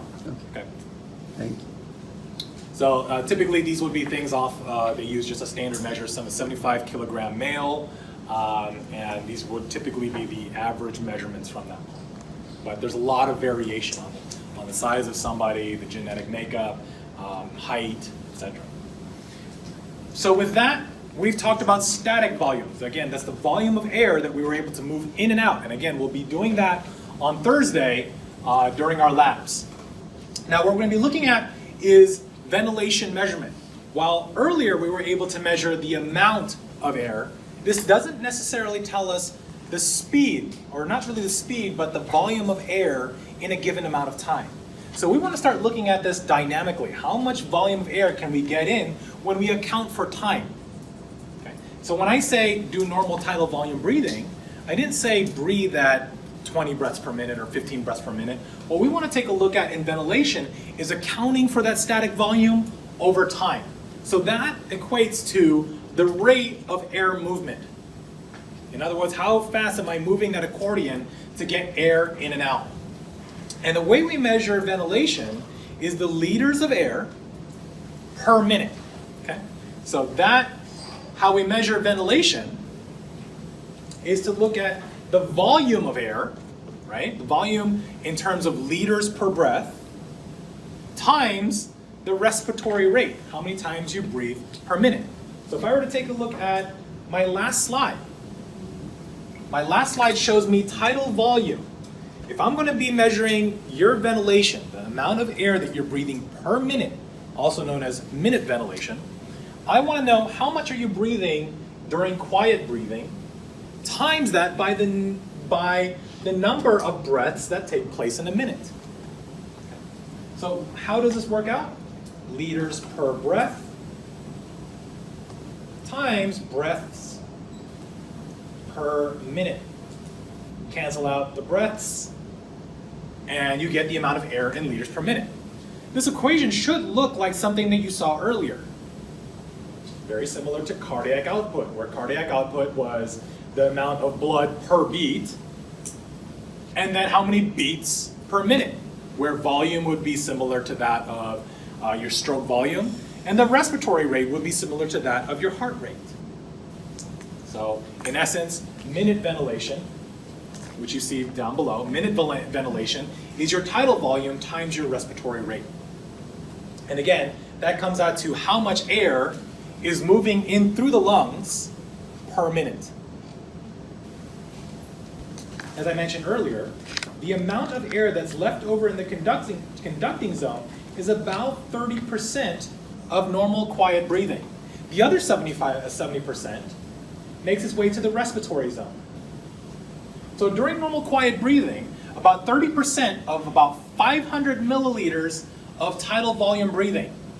That comes out to roughly 150 to 175 milliliters of air that's left over in the conducting zone during normal tidal volume breathing. So the question is, why that waste of air? Why is it just sitting in there, and what's the whole purpose of it? Well, some of that is going to be used to humidify the air, again, filter the air, and moisten the air. So there is a purpose for that. So think about what's going to happen as you start to help visualize the inflation of the lungs, when we're inflating the lungs to fill it up with air, and the movement of air molecules that are following through. So I'm just going to quickly just draw, just for the purposes of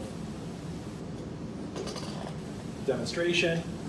Anytime you take a breath of air in, you can see this whole static column of air molecules moving in. And what happens when we take a normal breath in, let's say we take normal fresh air in, air is going to move into the lung. 70% of that is going to make its way into the respiratory zone. The other 30% are going to get stuck in the trachea.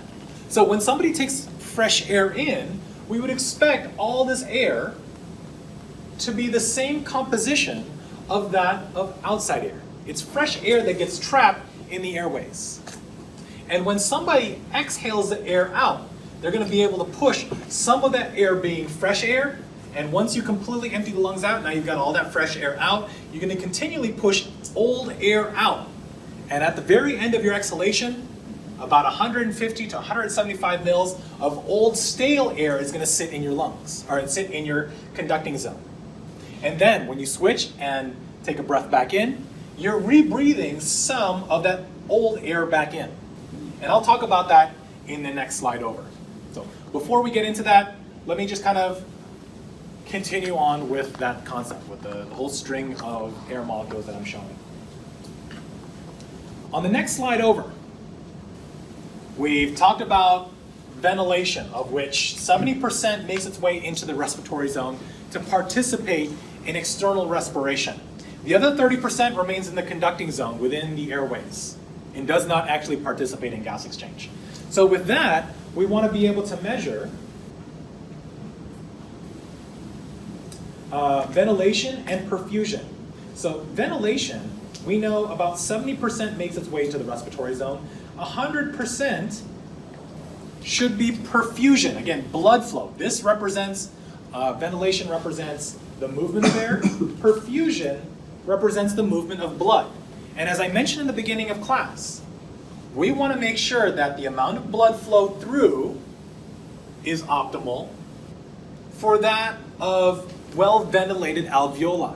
So we want about 70% of the air to make its way in here and 100% of good blood flow around the alveoli. So the normal ratio for ventilation to perfusion ratio is 0.7. That's 70% divided out by 100%. So that normal value is about 0.7. Why is this important? It's some of the things that are also where we're able to discern any abnormalities of the lung itself. So what we consider VQ mismatch, these are numbers moving away from 0.7, of which, let's take a look. As I mentioned earlier, you're going to have normal ventilation, which is going to be 0.7. We're going to have normal perfusion, which is 100%. What happens if ventilation is completely blocked? Okay, so let me take a blockage in this alveoli. I've got no good air, not no good air, but not fresh air. No air. Old air, there you go. We'll call it old air that's trapped in the alveoli and does not exchange with the outside environment. So I've got old stale air in there that's low in oxygen, right? And then I have normal perfusion. I've got normal blood flow that's flowing through. That should be obvious there, that this is a waste of perfusion. This is blood that's getting directed to areas that have poor ventilation. So therefore, that's going to reduce, if our VQ, and it's actually not P, it's Q, I apologize. VQ, where our normal ventilation is decreased and our perfusion is normally 100%. So therefore, our movement, our VQ ratio at this point where we have zero ventilation comes out to 0 divided by 100, comes out to a ratio of 0. So when we're moving a VQ ratio towards 0, that's letting us know ventilation is down, but perfusion is normal. So somebody who has this, why would this be important? Well, think about what happens with pneumonia. Pneumonia is going to be a fill up of fluid. So the alveolar space is going to fill up, and now you're going to block the alveolar interface from that of normal capillary function, meaning blood flow is normal, but no ventilation. The converse of this, what we name this, is called shunt. And the shunting of this is where the alveoli are filled, or we're not allowing normal ventilation. Typically what we would need to happen at this point is to redirect that blood flow to areas that are well ventilated. And I've got a couple slides that will talk about that.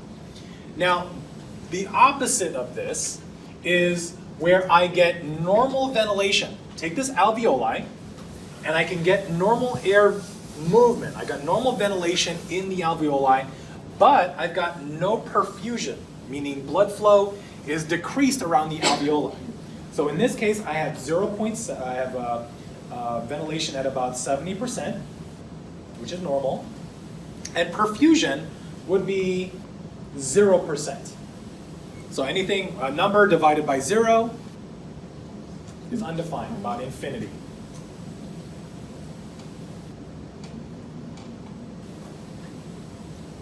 So in this case, this is what we call dead space. Dead space, in a sense, means I've got air that's able to go in, but no gas exchange, no external respiration taking place. So in other words, I've got pockets of air in the lung that are not participating in gas exchange. So this is considered you don't need to know the term of it, but it's considered physiological dead space. Anatomic dead space is what's trapped in the anatomical structures of the conducting zone. Physiological dead space is due to poor perfusion. And looking at these, typically what would decrease the amount of perfusion? Pulmonary edema. Okay, so pulmonary hypertension can create an excess of fluid that builds up. Now, to tie it back to our earlier lectures in the very beginning of our course, I talked about things that would decrease the diffusion of gases across spaces. So here we see gas exchange taking place. O2 is supposed to cross into the capillary, and CO2 is supposed to move out from the capillary to the alveoli. If I can decrease diffusion by reducing the amount of surface area, which isn't really physiologically relevant, but if I can increase the diffusion distance, that's going to effectively decrease the amount of perfusion, the amount of blood flow into this area. I can also take a look at pulmonary hypertension, which will affect the amount of perfusion, things that interrupt the blood flow. Any way you look at it, it's a disruption of both either the ventilation or the perfusion that will result in various lung problems. The inability for external respiration to optimally take place. And that physiological dead space I described for you over here. So this slide I probably need to move over back one. But this is what we call physiological dead space. This is properly ventilated areas of the lung that does not have perfusion and will not participate in gas exchange. This is what we want. This is what we call VA. It's alveolar ventilation, where that measures the amount of actual fresh air making its way in and good perfusion to that area. So one of our last equations, I believe. I think. All right, so what we've mentioned earlier in our prior slide is how we measure ventilation. And in this ventilation, we've been able to look at tidal volume, which we count as 500 mils of air, times the respiratory rate. So in this equation, let me take a look, and we did 6,000 milliliters, which comes out to 6 liters of air. 6 liters of air equals 500 milliliters of air. Come on, Logan, do your math here. 500 mils of air times 12. Yes, thank you. I was right there. 12 breaths per minute. So that, looking at this, gives us our 500 mils of air 500 mils of air times 12 breaths per minute comes out to about 6,000 milliliters per minute. So that is something that we want to look at as normal ventilation. How much air are you breathing in and out of your lungs in a minute? Comes out to about 6 liters per minute, again, generically speaking. But what we do need to account for is this: 70% of your tidal volume reaches the respiratory zone.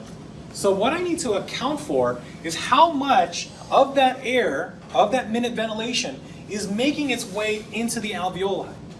So naturally, what I'm going to have to do is take that tidal volume, which we know to be 500 mils of air, and times that by 70%. So let's take a look at the equation for alveolar ventilation.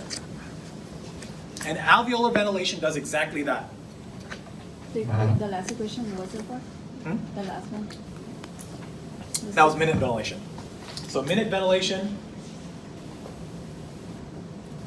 is tidal volume times the respiratory rate. Now the alveolar ventilation is taking this component and accounting for the dead space. And the dead space we already determined to be about 150 mils of air that we saw in that prior slide. 150 mils that are stuck in that dead space. So with our alveolar ventilation, we're able to account for the dead space, and this will tell us how much air is making its way to the alveoli, which is going to be representing the fresh air that's going to participate in external respiration. So what I want to do, as I mentioned earlier, is to take a look at our quiet breathing at rest, given the example I mentioned earlier. I have, you have a question?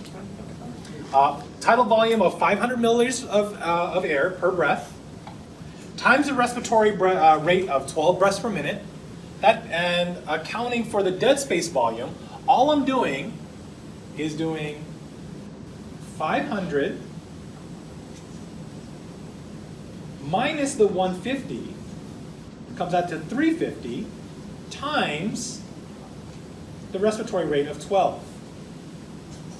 And if I do that, 350 times 12 comes out to 4,200 mils per minute that's making its way to the alveoli. Again, accounting for that dead space. If I were counting minute ventilation would be 500 times 12, and that comes out to 6,000.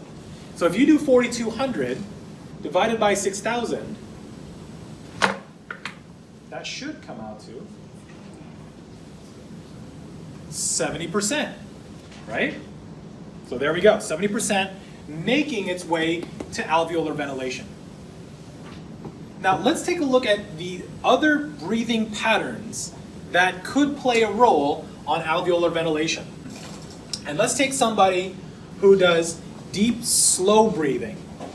So what would we expect with deep, slow breathing?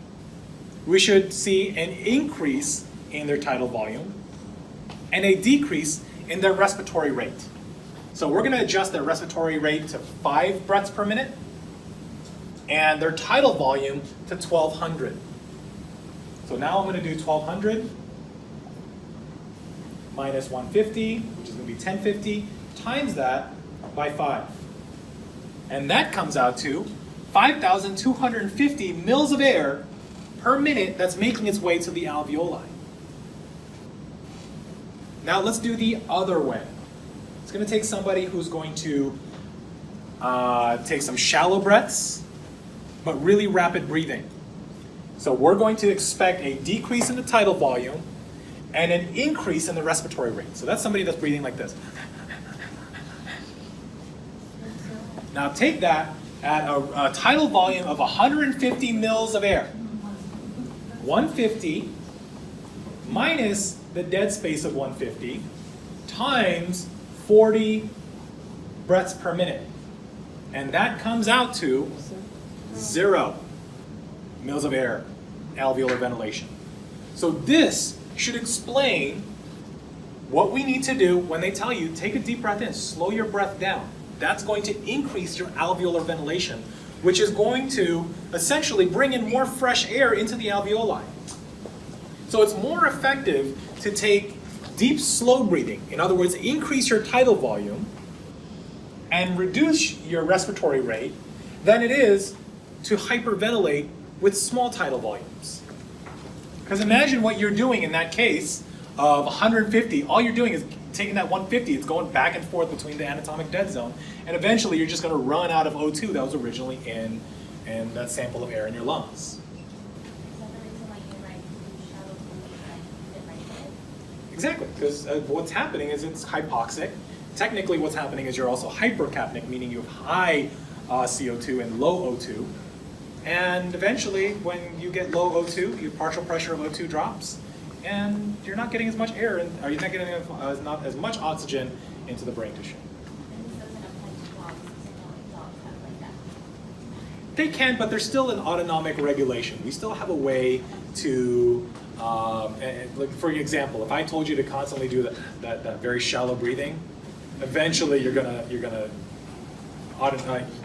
central nervous system is going to take over and say, nope, I'm going to take over, and it's going to make you take a deep breath in. Okay.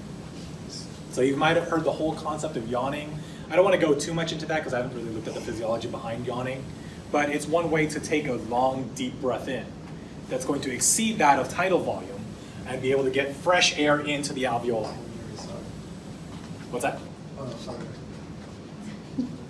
All right, so that is alveolar ventilation. And this should explain also what happens during exercise. When we start to increase our pulmonary ventilation, we're going to need to increase our alveolar ventilation. And the best way, again, increase your tidal volume and reduce your respiratory rate, because we want to account for a higher tidal volume than that of our dead space.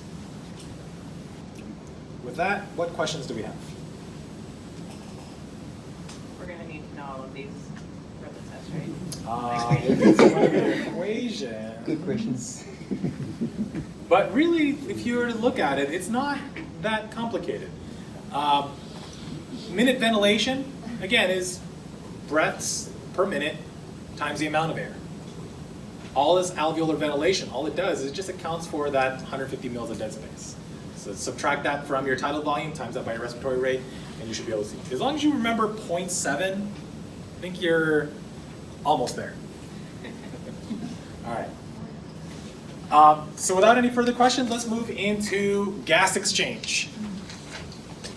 And this concept is going to employ all of Dalton's law. And again, Dalton's law, if we go back to earlier slide, Dalton's law is the partial pressure law. Henry's law we'll talk about in just a little bit. So Dalton's law is just basically taking the composition of a particular gas. So if we're looking at oxygen, for instance, we're going to look at the partial pressure of a specific gas in a measure of air. So when we look at an entire vessel of air, whether it's in this room, we know 21% of that is oxygen. We know that the pressure is 760 millimeters of mercury. And for us to be able to measure the partial pressure, like I mentioned earlier, you take 21%, times that by 760.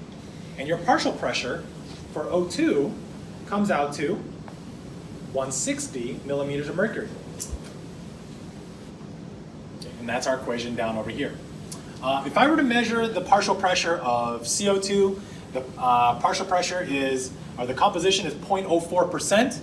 So 0.04% times 760, and that comes out to about 0.3 millimeters of mercury. Very small partial pressure. And if I take into account nitrogen, I take into account water vapor, add those all up, that should equate to 760 millimeters of mercury, or total atmospheric pressure. So what we're going to be doing in looking at Dalton's law is to look at how external respiration is going to take place. How does gas exchange occur? And what we need to do is to take a look at the factors that affect the rate of gas exchange. And these are going to employ the same principles that we already learned, just tied into pressure. Partial pressure difference is looking at the movement of a gas that can diffuse across a permeable membrane from a high to a low partial pressure. Just like you learned in a cell cell, we have high extracellular sodium, and we have low intracellular sodium. We know that there is a concentration diffusion gradient from high down to low, where we get a high concentration down to low concentration. Gases work the same way. We work from a high pressure down to a low pressure. You've learned about the mechanisms that work for the pressure of air, that move air from outside to inside. We're going to take a look at how partial pressures basically follow the same principle, where we move from a high to a low partial pressure. That's one of the major factors for the rate of gas exchange. The second is to make sure that our ventilation and perfusion are properly coupled, meaning that we have optimal ventilation and we have optimal perfusion. None of those are working, whether it's ventilation or it's not perfusion, then we're not going to get gas exchange to occur. And surface area, the 750 cubic feet that I talked about for the alveoli represents the surface area. So an increase in surface area will increase the amount of gas diffusion that takes place. The diffusion distance. If you remember from our earlier experiment, you guys were the extracellular sodium ions. You guys are the intracellular sodium ions. I've got a cell membrane right in between you guys. And if I thicken that membrane, or I thicken the diffusion distance that you'd have to travel, that would mean there's less of the extracellular sodium ions moving into the intracellular side. It takes much longer, and it slows down the rate at which sodium moves in. Now, applying that, the distance that O2 has to travel from the alveolar capillary interface is going to decrease the amount of gas exchange that's going to occur. So, increase in diffusion distance results in a decrease in gas exchange. And then gas solubility. We have to take a look at Henry's law that accounts for how much of the gases can freely dissolve in a fluid, of which we know that CO2 is much more soluble. It comes out to about 20 times more solubility for CO2 than O2.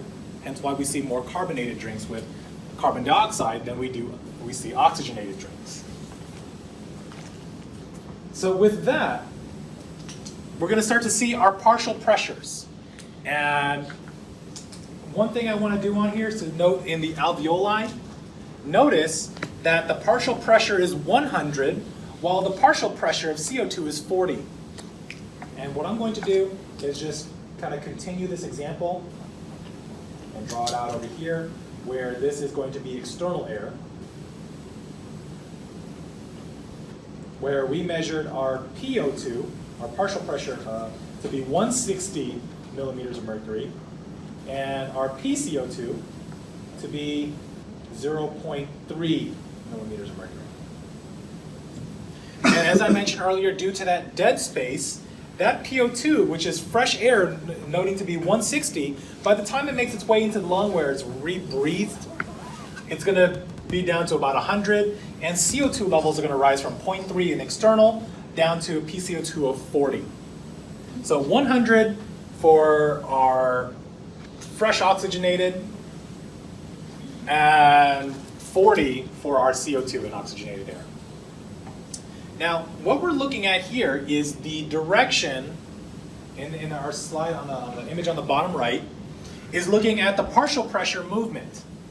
Looking at our blood, this would be deoxygenated blood that's moving in this direction. I get deoxygenated blood that's making its way into the alveoli. And we'll note that the PCO2 is 46 and 40 for our oxygenated blood. And for you to get this concept, really it's just the concept of just having to memorize the numbers. 46 for CO2, 40 for O2. Looking at the diffusion, the partial pressure gradient, we notice that PCO2 is higher in deoxygenated blood.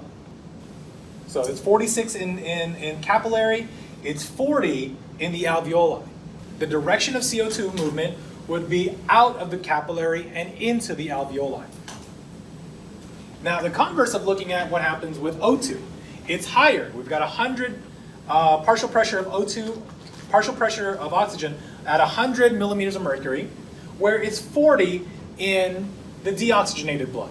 So the direction of O2 movement is from high to low, from the alveolar into the capillary. So here, this is demonstrating the exchange that's taking place where we get CO2 pushed into the alveoli, and we pull O2 into the capillary. This is external respiration. Again, because this is communicating with outside air, our external environment. Now, internal respiration is taking that oxygenated blood. And when we see 100 millimeters of mercury and you see 40 millimeters of mercury in the capillary, we're eventually going to oxygenate the blood very quickly up until that the PO2 makes its way and it's 100 millimeters of mercury, okay, and 40 millimeters of mercury. So you're going to see a matching of alveolar partial pressures with that of capillary partial pressures by the time it makes its way through the systemic circuit before it arrives to the target tissue. So now we see 100 and we see 40. We take a look at an active cell. Let's say this is a muscle cell, and this muscle cell is using that oxygen. So it's using oxygen. It's going to have a low partial pressure of O2. So 100 over to 5. The direction of movement of oxygen is to move from the capillary into the cell. And then the direction of CO2, the CO2 that's being produced during glycolysis, during the Krebs cycle, all that CO2 is going to diffuse out from the mitochondria into the cytoplasm.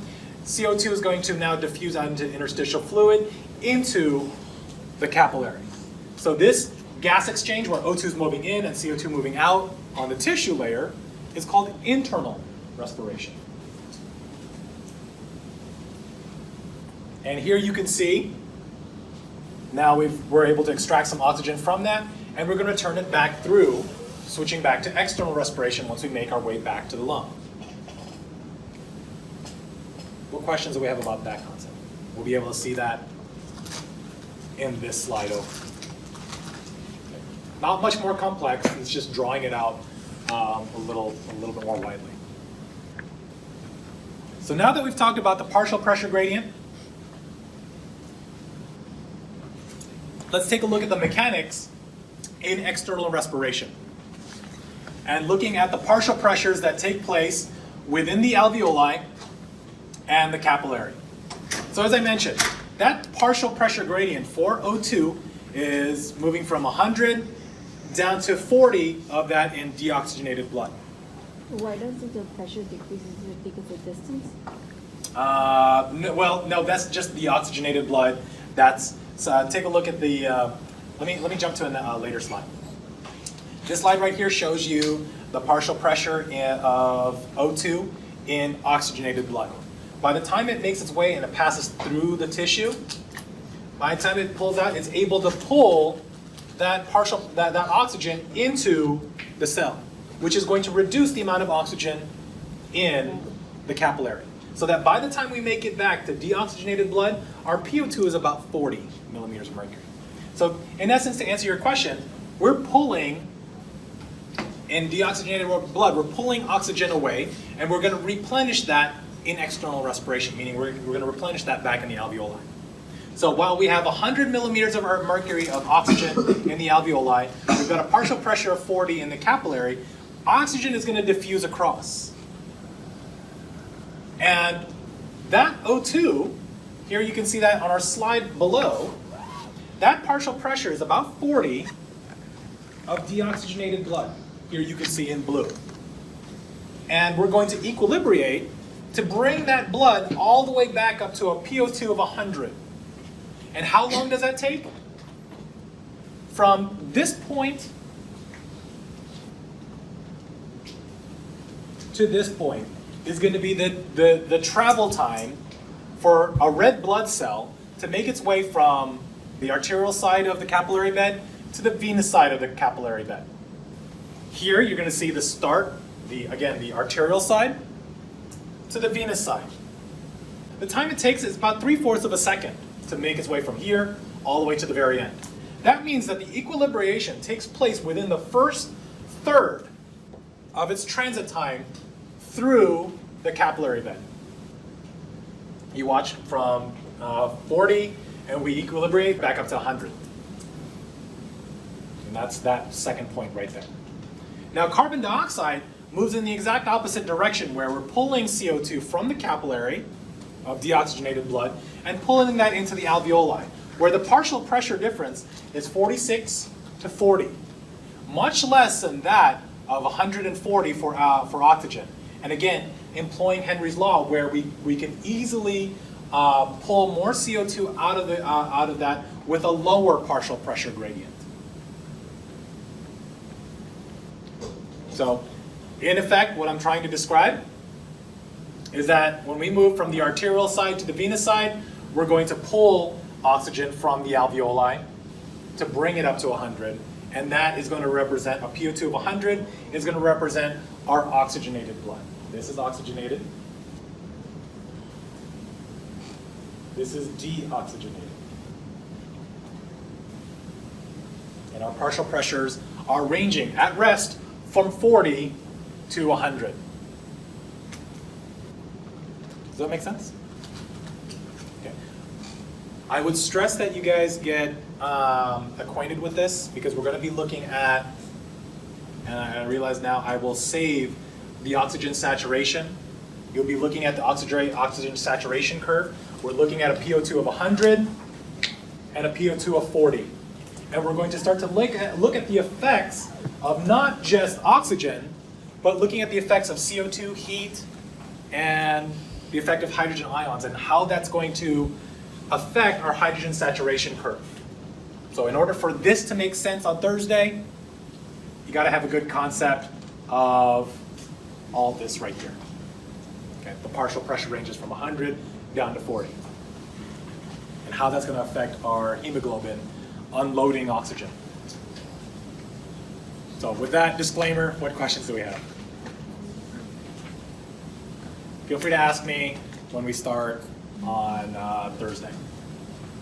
All right, so now that we have that in place, let's take a look at the ventilation perfusion coupling. Again, that concept that I mentioned earlier, the second point concept. We've explained the partial pressure difference, which is going to affect the rate of gas exchange. Let's take a look at ventilation perfusion coupling.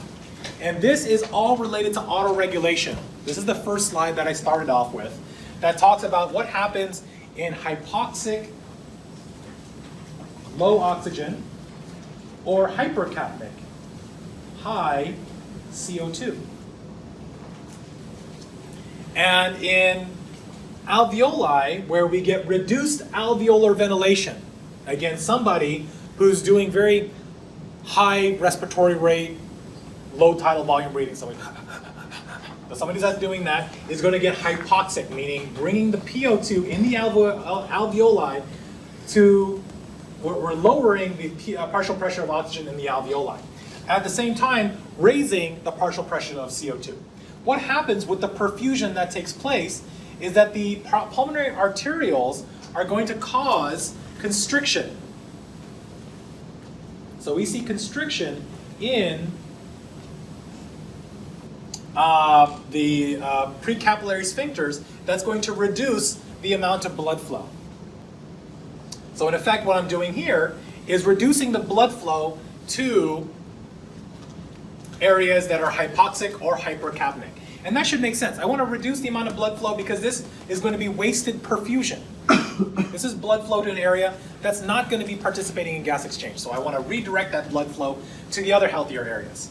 So now I'm going to take what's going to happen in well-ventilated alveoli. So areas that are going to have high oxygen content and low CO2 content. So somebody who's taking long high tidal volume breathing at a lower respiratory rate. So what I want to do in this case is, if I've got a very well ventilated alveoli, I want to increase the blood flow. And the way we can do that is to dilate the arteriole and open up the precapillary sphincters to increase perfusion into that capillary bed. Increase the amount of perfusion to pick up that rich O2 and also unload a good amount of CO2 into that alveoli. So better ventilated areas of the lung will want to increase the blood flow. Poorly ventilated areas of the lung want to decrease the blood flow. That's the easiest way to explain the slide. Want me to say it again? Yeah. So well-ventilated areas of the lung want to increase perfusion, while poorly ventilated areas want to decrease perfusion. We want to make sure that those are coupled nicely in order to optimize the amount of gas exchange that takes place. The movement of air as well as the delivery of blood flow to that area. This entire pathway may look a little scary, but in essence, it really isn't all that scary, because if you look at it, the numbers just kind of recycle back and forth. So I would urge you guys to just look at it when you're studying and just follow the patterns, but I'll dissect it for you right now. The PO2 and PCO2 partial pressures of O2 and CO2 during respiration, we're going to account for external respiration up at the top, internal respiration below. And this is going to account for the circulatory system, which is going to be pushing blood through. Now, this is going to talk about the movement of gases down their partial pressure gradient. We already know that the movement of a gas is down its partial pressure gradient. So we move from atmospheric air over to alveolar air, just like I've drawn on this poorly designed drawing that I did earlier. This is atmospheric air. By the time it makes its way into the alveoli, it's going to mix with the stale air. So we're going to see a decrease in the O2 and an increase in the CO2. By the time we make it from atmospheric air to the alveolar air is going to have a partial pressure of 100 and a PCO2 of 40. The pulmonary arteries that are supplying deoxygenated blood are going to have a PO2 of 40 and a PCO2 of 46. So given that, by the time we make our way over here, we know that the direction of O2 is going to move into the capillaries, while CO2 is going to move out.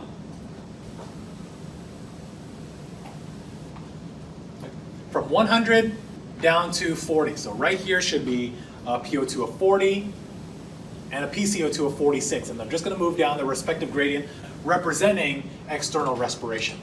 So we move from a PO2 of 40, which is deoxygenated blood, and we're going to equilibrate up to 100.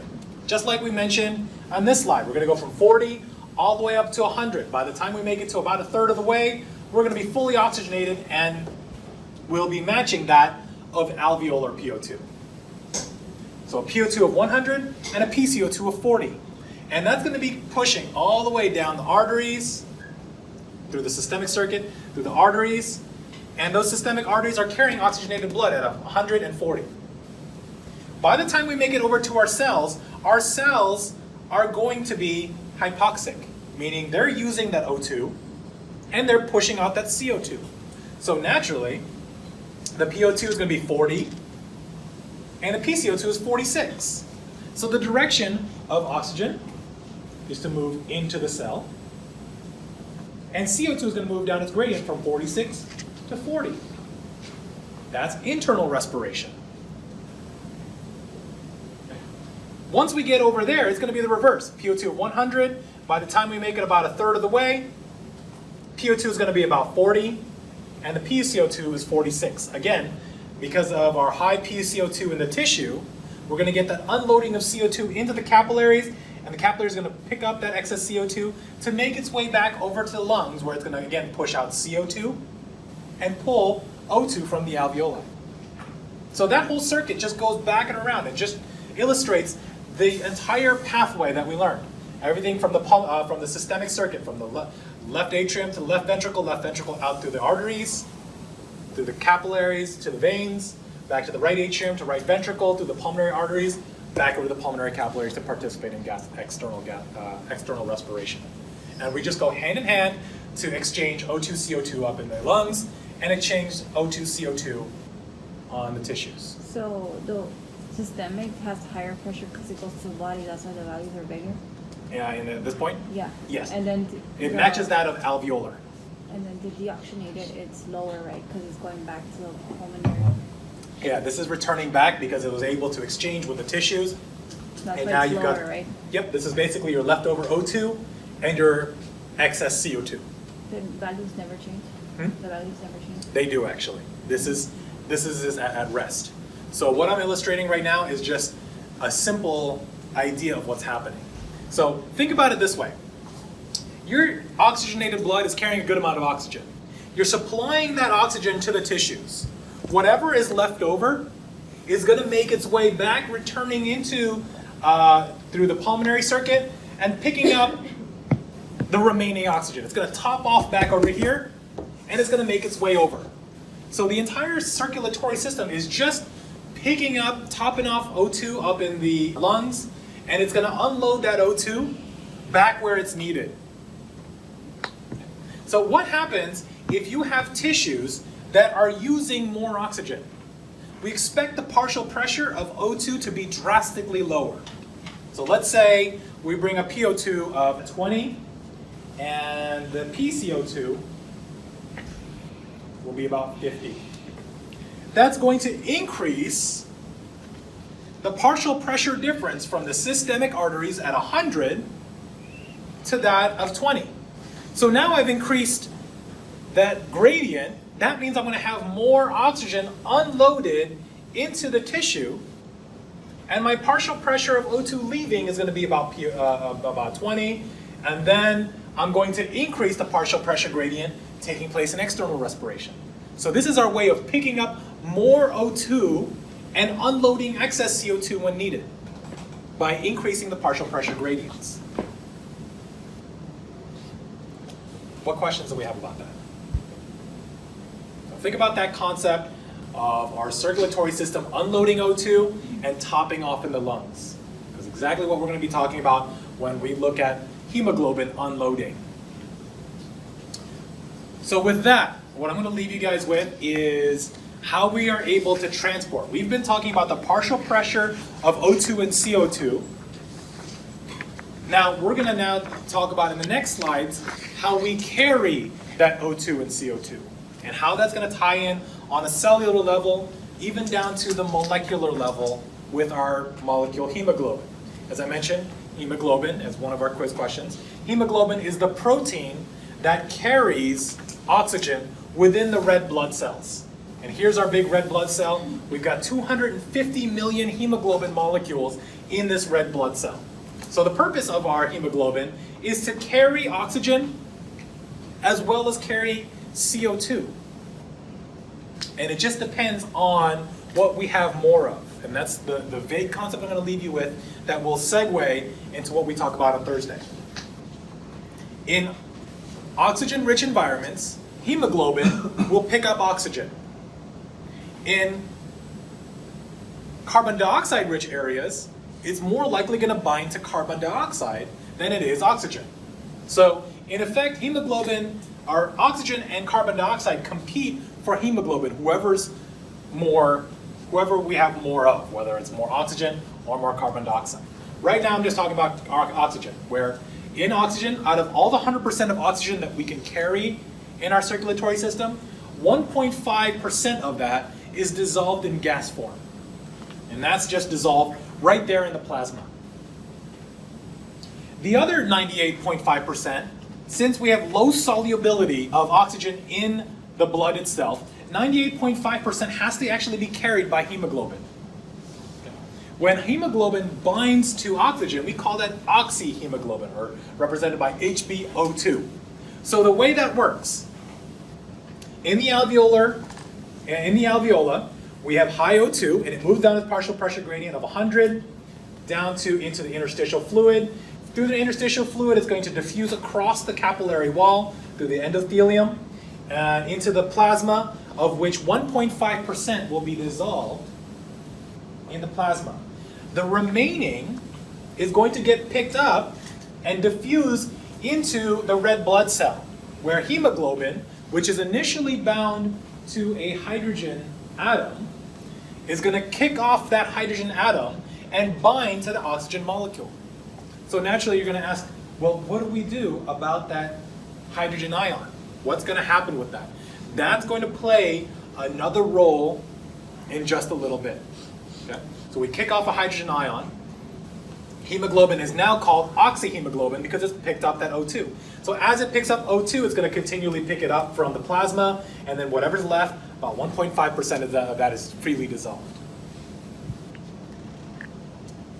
The next thing is to look at CO2 transport. How do we carry carbon dioxide? And there's 3 ways in which we can carry it. There's 2 ways for oxygen. There's 3 ways for CO2. We know that CO2 dissolves better in a liquid than it does oxygen. So 7% is dissolved of that CO2 in your entire system is dissolved in the plasma, right there in the blood. 23% is going to be attached to hemoglobin. So some of your hemoglobin is going to be carrying carbon dioxide. And as I mentioned, hemoglobin will compete with either O2 or CO2. If there's more O2, we'll get oxyhemoglobin. If there's more CO2, we're going to have deoxyhemoglobin. So looking at that, 23% being carried by hemoglobin, the other 70% is going to be converted into carbonic acid. That means whenever you get CO2 and water, anytime you get CO2 in an aqueous environment, CO2 and water combine into a weak acid. And that weak acid is called carbonic acid. This equation right here, I know we touched on in our cellular physiology lecture, I believe. Or no, our biochem lecture. In our biochem lecture, we talked about that. This is now, we're going to bring this equation into place, because you're going to be seeing it quite a bit in our respiratory lecture, and you can even see it in our digestive lecture, as well as our urinary lecture. So CO2 and water mixed together, you create a weak acid called carbonic acid. And carbonic acid can disassociate from one another, creating a hydrogen ion and a bicarbonate ion. That bicarbonate acts like a buffer because it can also pick up hydrogen ions. So what do we do with this other hydrogen ion? We have a way to regulate the amount of hydrogen ions, but we get rid of hydrogen ions in order to create bicarbonate. This bicarbonate is the buffer that prevents the pH changes in your blood to keep it between 7.35 to 7.45.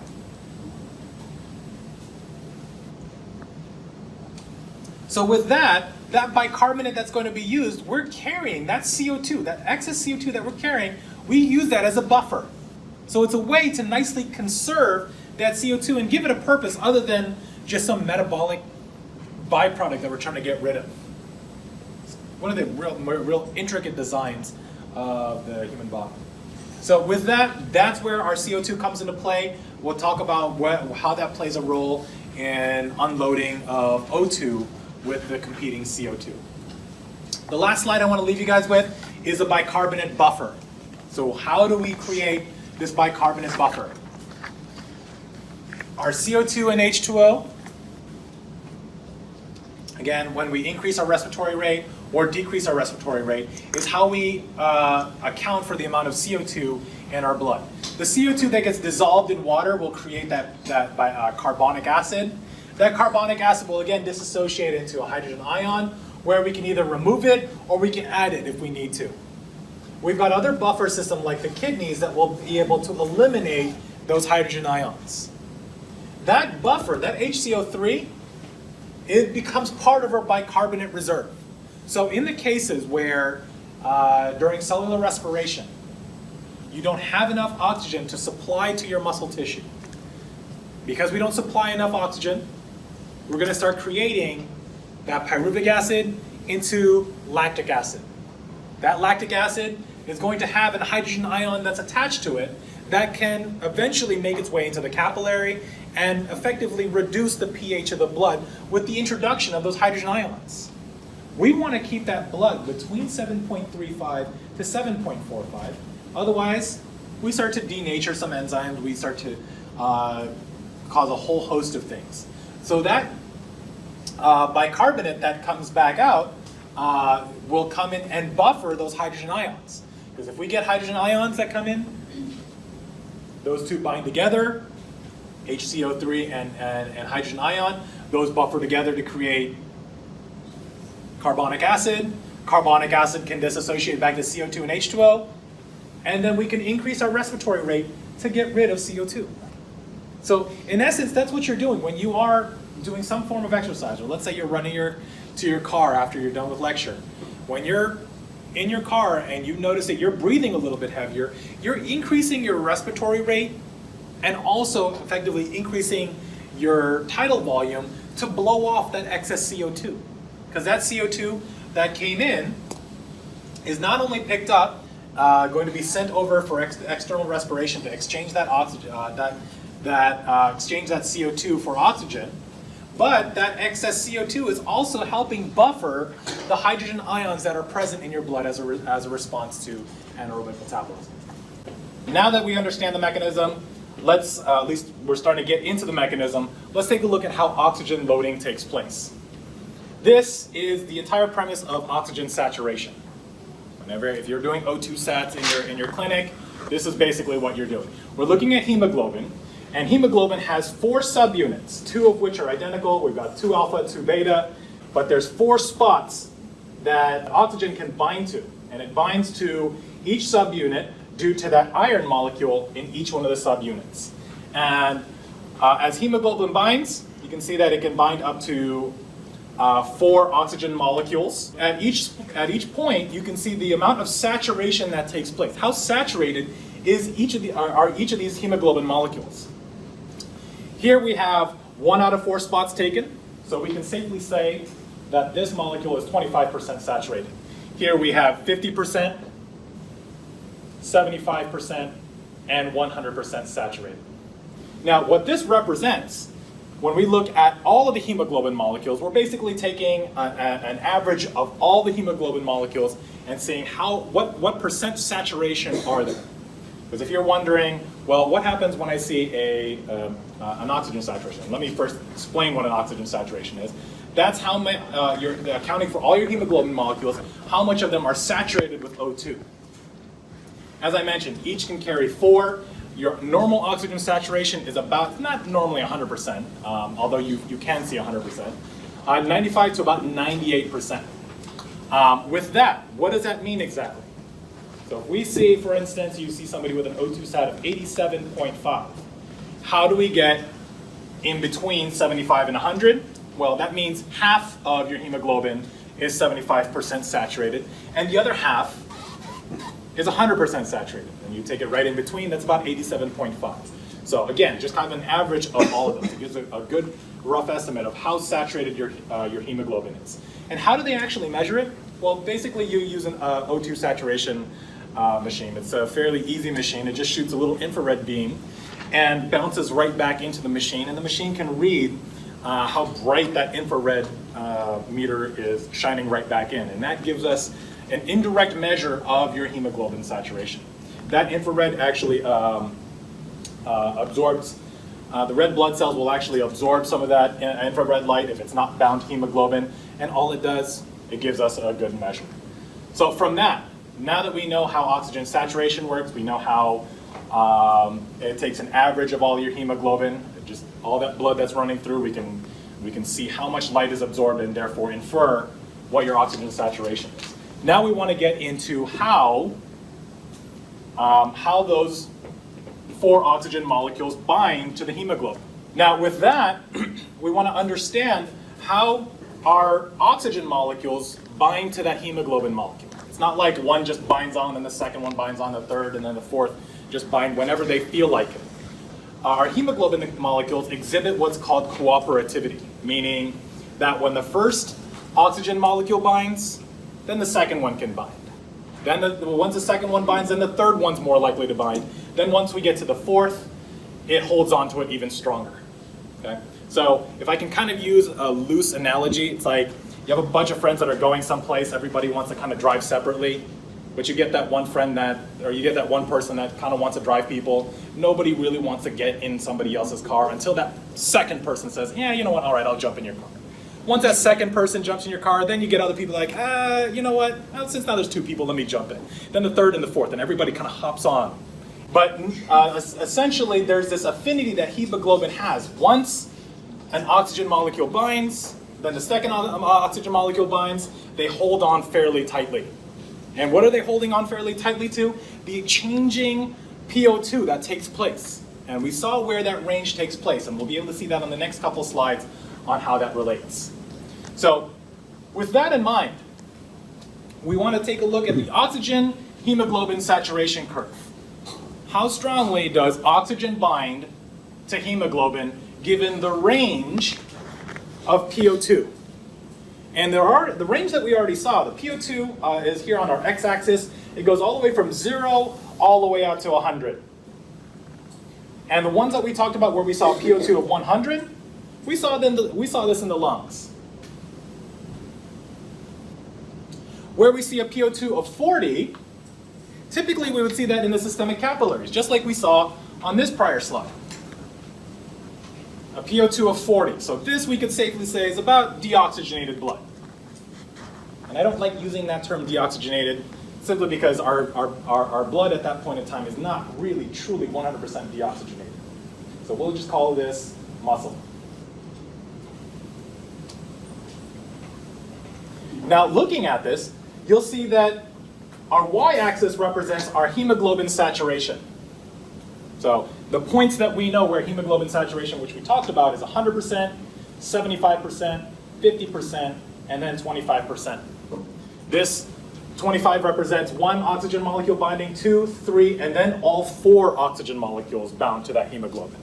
So while our y-axis represents hemoglobin saturation, our x-axis represents PO2. And so what happens when there's no oxygen, right? There's no oxygen at all in the blood, our hemoglobin isn't saturated. And what we know, as we mentioned in our prior slides, that the oxygen carrying capacity increases due to the presence of hemoglobin. So looking at that, as we start to see an increase in oxygen in the blood, we see that hemoglobin starts to saturate, right? So we expect an increased linear, well not linear response, but we expect an increasing response. As we increase oxygen, hemoglobin starts picking them up and holds on to it. Okay? So we're set on that, right? All right. So with that, where do we see 25% saturation taking place? We see that at a PO2 of 20, at about 20 millimeters of mercury. Whereas 50, at 50, that second binds to at a PO2 of 30. Where does the third one bind? That one binds at approximately 40. So we go from a PO2 of 20, 30, and 40. And then once we get to that point, we have about 75% saturation. And then it's not until we get to about 100 where our fourth binds, and that doesn't take place until about 100 millimeters of mercury. That's our fourth. So we see distinctly 2 different regions of this area right here. We see a really steep curve, and then we see a not so steep curve. So 2 distinct regions on that hemoglobin saturation curve. And these 2 different areas represent high affinity and low affinity. And the affinity in this case represents how tightly bound is that oxygen molecule to that hemoglobin. So take, for instance, starting from a PO2 of 100, where we typically see this in the lungs. If the PO2 in the blood drops down to 90, 80, we see that we're still fairly up there. Most of our hemoglobin molecules are still saturated. Our PO2 can drop down to 80, 70, and we're still fairly saturated. So if you were up in the mountains somewhere, right, and we know that 21% is still oxygen, but the pressure up there, the atmospheric pressure is low. That means down the line, if atmospheric partial pressure of O2 is low, then alveolar is going to be low. And let's say the alveolar air is about 75, the alveolar PO2 is about 75 millimeters of mercury. We're more in a hypoxic environment. That still means your hemoglobin hasn't let go of that oxygen, that fourth oxygen molecule. It's still holding on tightly, hence the high affinity. It's not until we get up to about 60 that we're about 90%. So we still have quite a bit of wiggle room for our hemoglobin to hold on. So take into account, for instance, let me look at people with respiratory diseases of some kind, where they have a harder time getting in oxygen. You see people with COPD, emphysema, they have a hard time breathing, and their PO2 is going to drop naturally because they have a hard time getting air in, not so much a hard time with their hemoglobin. Why? Because their PO2 can drop in their blood due to that low partial pressure, and yet their hemoglobin remains saturated. Their hemoglobin works, it's just they have a hard time getting air into their system. So that high affinity we've now described. What does it mean with low affinity? That means by the time we get to about a PO2 of 40, that hemoglobin has unloaded its first O2 molecule. So I'm going from none unloaded to one unloaded. Then we dip down to a PO2 of 30. That second one jumps off. We get a PO2 of 20. That third one jumps off. So there's not much wiggle room over here on that lower end, hence the low affinity. So basically, in between the third, second, and that first, hemoglobin just kind of lets it go. This should make sense. If our PO2 is dipping down fairly low, somewhere like right around the muscle, if our PO2 drops from 40 down to 30, that means our oxygen levels are low in that area. We're in a hypoxic environment. And we want hemoglobin to do exactly that, to unload those oxygen molecules. Make sense? So it's better to lose 3 than 4 in a way, because you're Better in what sense? Oxygen. Well, it's not necessarily better. It's just Right. it's on the basis of need. If you're at a PO2 of 40, right? Well, let's play that back. Where did we see a PO2 of 40? In the tissue, right? A PO2 of 40. If I'm at a PO2 of 40, that means each molecule of hemoglobin has only gotten rid of how many O2 molecules? Let's take a look. Right up at 40. We're at 75% saturation. So I ask again, each hemoglobin molecule has gotten rid of how many oxygen molecules? 1. So once again, going back, hemoglobin has 4 oxygen atoms the entire time, or oxygen molecules. Hemoglobin's still holding onto those 4 oxygen molecules. Still holding onto those 4 oxygen molecules. Finally, we're in a hypoxic environment, and I've only unloaded 1 molecule. I'm coming back, and I only have 3 attached. 3, 3, 3, coming all the way back up. Oh, now I'm in an oxygen-rich environment, and I'm naturally going to top off. I'm going to pick up that 4th oxygen molecule and bring it right down. So that example that I mentioned last time, where we see and let's think of that tissue now working overtime. You're running really fast. You're using all that oxygen. You're churning a lot of CO2 out. That's going to decrease your PO2. So your PO2, let's say, is 30. And your PCO2 is about 50. Let's take it back. When your PO2 is 30, your hemoglobin molecules have dumped off 2 oxygen atoms. Right? So now it's dumped off 2 oxygen molecules. It's still going to go back through the pulmonary circuit and pick up the other 2 in an oxygen-rich environment. So again, as our active tissues, whether this is skeletal muscle or anything else, anything that's consuming O2 in order to undergo cellular respiration, we're going to see hemoglobin dumping its oxygen molecules. So with that, now we see our low affinity, we see our high affinity. and we've been able to explain that. So the core principle out of this entire thing that I'd like you guys to be able to understand from this is that as PO2 in the blood drops, we see where we go from right all the way down to left. Hemoglobin is releasing oxygen to the tissues in the capillaries. They're releasing oxygen in order to offset a hypoxic environment. And this is the mechanism as to how it works. That's your basic understanding. All of the low affinity to high affinity makes it a little bit better. And then, all we've been talking about this entire time is how oxygen interacts with hemoglobin. We still have to account for other things in an active muscle tissue. It's not just using a bunch of O2, it's also spitting out CO2. It's also spitting out hydrogen ions. How does that affect the hemoglobin saturation curve? And that we'll describe on the next slide, the next couple slides over. What questions do we have about this?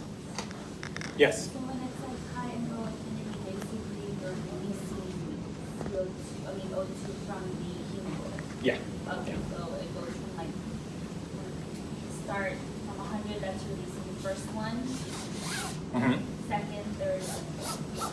Yeah. And then when you're going up, that's you are picking up oxygen? Yeah, you're picking up, the hemoglobin molecules are picking up oxygen molecules. We can see that because we're increasing the oxygen saturation. As PO2 increases, hemoglobin saturation increases. That's the basic principle there. But where it actually picks up, you can see a PO2 of 20, 30, and then 40. Do I have to have you guys memorize at which point do we see saturation? Not necessarily. I'd like you guys to understand the relationship. And the relationship here is that once we start to get to a point where we're in a hypoxic environment that is less than a PO2 of 40, we see quick unloading of those oxygen molecules. So maybe, hold on, give me a second. If I can take that analogy of those 4 people in the car, where am I going with this analogy? All right, so I got 4 people in the car, right? Because that's basically what a car is like. You've got 4 available slots. Once you get that, you might have a hard time getting them out of the car, depending on whatever this might be. But finally, when you get that one person out of the car, then the other 2, 3, the second and the third and the fourth are more likely to jump off. So like after going out drinking, and then the first one moves off. I wanted to use that analogy, but I didn't really want to promote that. So you said it, not me.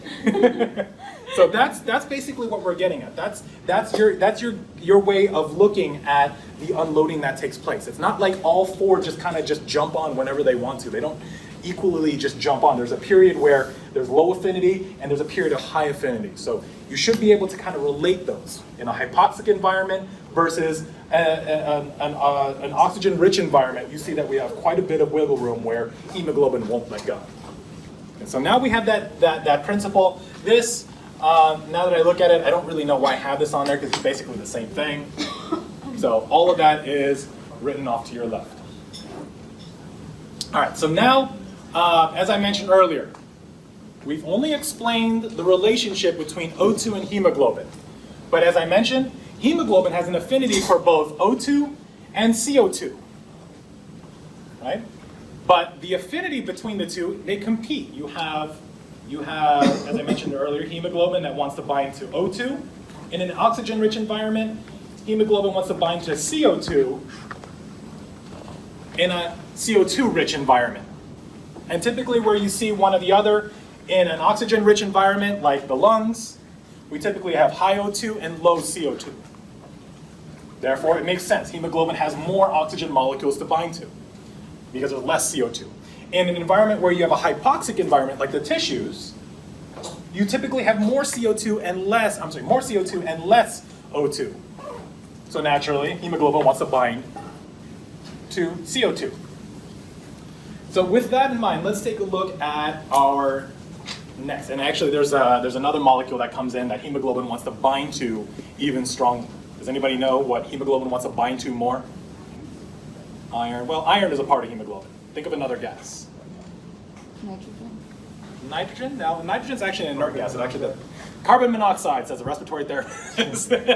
So carbon monoxide comes in. If carbon monoxide is into the mix, carbon monoxide, hemoglobin wants to bind very tightly too. And when it binds, it holds on fairly tightly.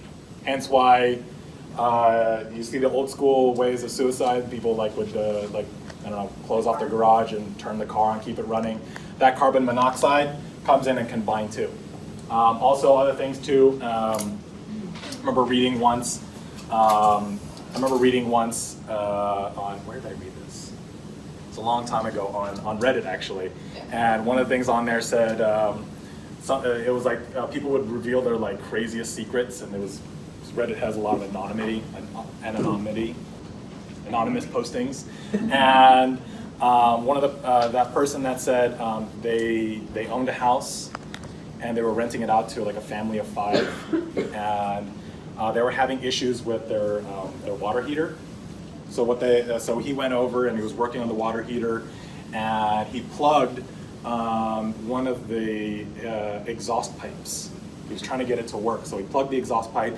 He finally got it to work and then kept it running. And he's like, okay, everything's fine. And then after he left,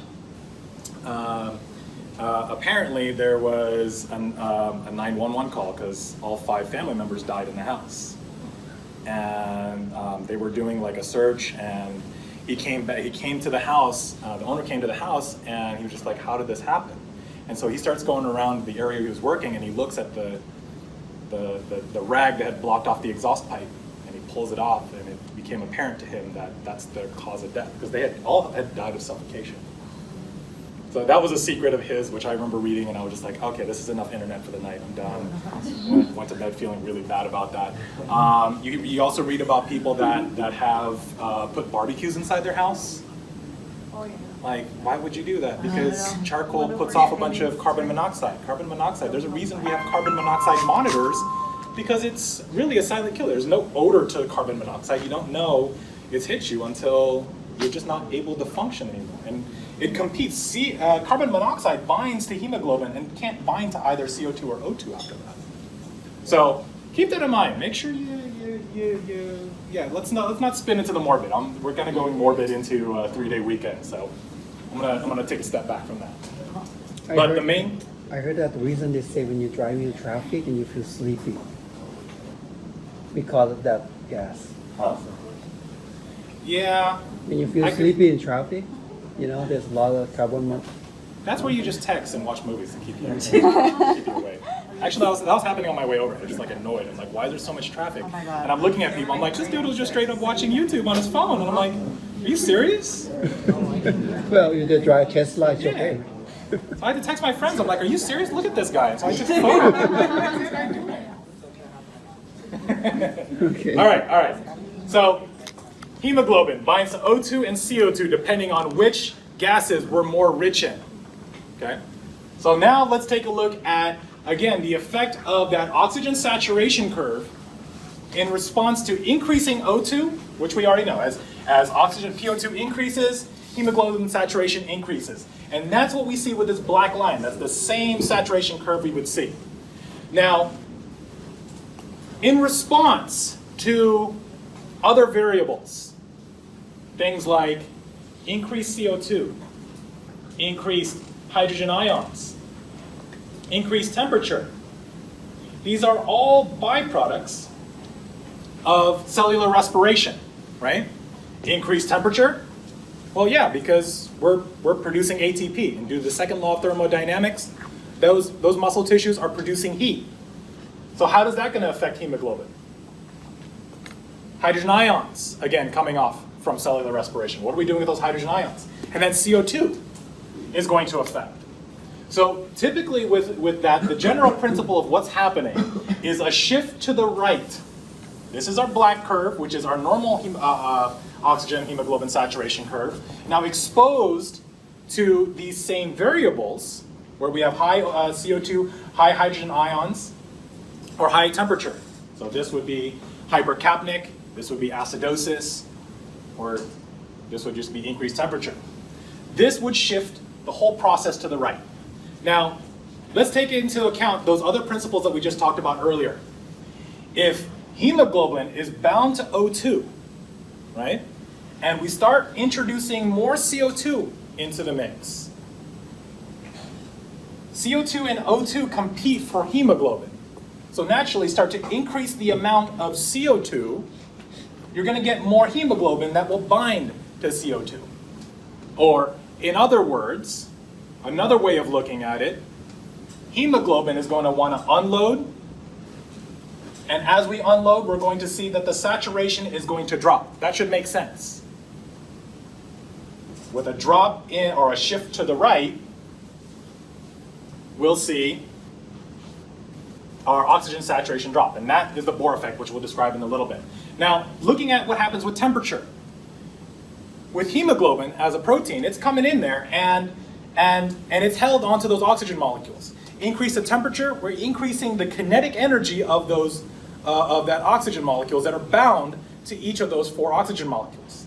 Therefore, if we increase temperature, one of those oxygen molecules might just fly off. Technically, that doesn't necessarily happen, but oxygen is more likely to leave. So therefore, once again, a shift to the right. And then lastly, hemoglobin, again, a protein, exposed to hydrogen ions. Remember what we mentioned way, way, way back when? Take a protein, expose it to hydrogen ions, we can start to denature that protein, meaning we're changing the configuration a little bit.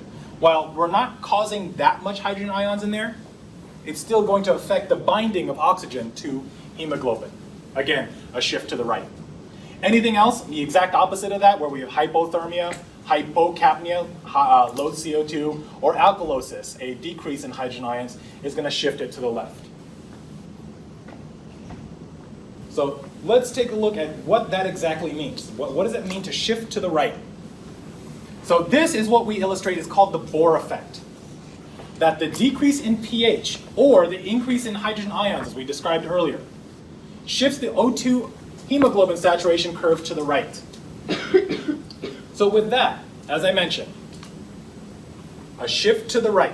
Now, I'm going to draw the points that we mentioned earlier, where let's take our PO2 of 40.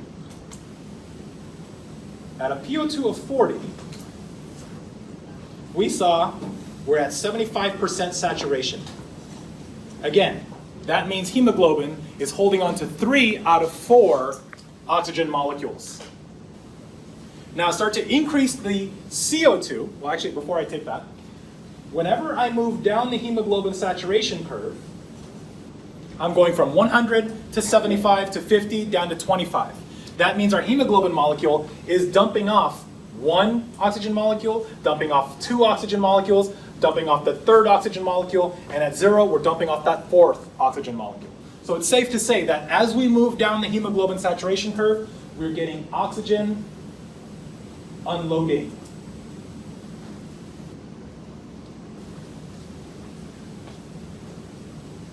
And if we're at starting off from 100, a PO2 of 100,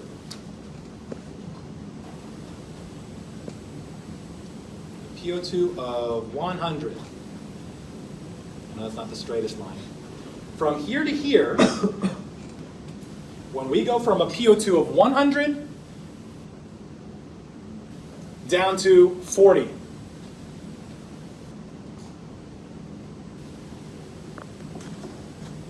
We go down from 100 down to 40. We get our hemoglobin that unloads 1 oxygen molecule. Now, the shift to the right is exposure to increased CO2, increased acid, or increased temperature. And then, what exactly is this 2,3-biphosphoglycerate, BPG? This is one of the byproducts of cellular respiration, specifically glycolysis. So if you have one of your glycolytic byproducts in there, you better believe that that tissue is trying to produce ATP. So if it's trying to produce ATP, it's definitely producing ATP. Therefore, it's increasing temperature. Therefore, it's increasing the amount of acids. And it's definitely increasing the amount of CO2. So with that, we see that this shifts the curve over to the right. And what does that mean? That means now at a PO2 of 40, and let me draw this in a different color. Choose green. At a PO2 of 40, we see a decrease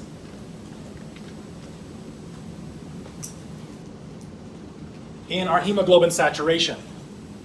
So that at the same range, from 100 down to 40, we saw in the absence of CO2, or in the absence of all these variables, we would expect our hemoglobin molecule to dump off only one oxygen molecule. Now, start to move towards the tissues, where we get increased CO2, increased acid, increased temperature, and some BPG in there. This decrease that we see at the same PO2 of 40 brings us down to a hemoglobin saturation of at about 55. Close to, let's even just say 50. So therefore,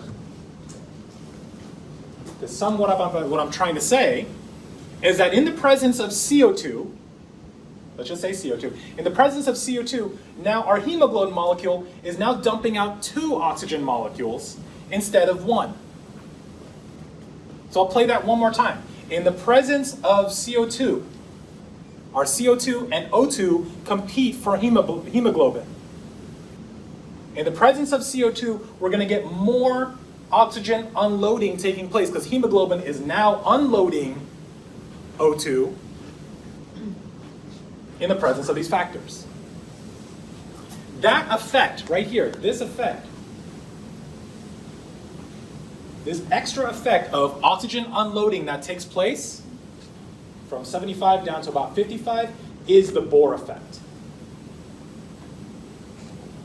So it's not enough just to say that there's a shift to the right. Because if you say shift to the right, what does that mean? But looking at a constant PO2 of 40, where we see in the tissues, we see increased oxygen unloading. What questions do we have about the Bohr effect? Yes? Just about the hemoglobin, is it, because it's a protein, is it because it changes shape too? Is that why it becomes more affinity, has more affinity towards oxygen? Like, as it loses a couple oxygens, does it slowly kind of change its shape to be more likely to pick up CO2? Technically, yes. It's a rough explanation of what we're trying to get at. It's just when you look at, let me use another example. Take a hemoglobin molecule, and that's cake, for instance, right? You take boys, and those are the O2. Girls are the CO2 molecules. When there's more boys around the cake, most likely boys will be bound to the cake, right? As opposed to, this is not working? No. I just want cake now. Yeah, so now that I think about it, got me hungry. So technically, to answer your question, what's happening with hemoglobin is the affinity is really, when hemoglobin binds to its oxygen molecules, the first couple, it will bind as long as there's an appropriate PO2. But once you get to the third, there's a slight configuration that happens with hemoglobin that holds on tightly up until you get to the 100, PO2 of 100.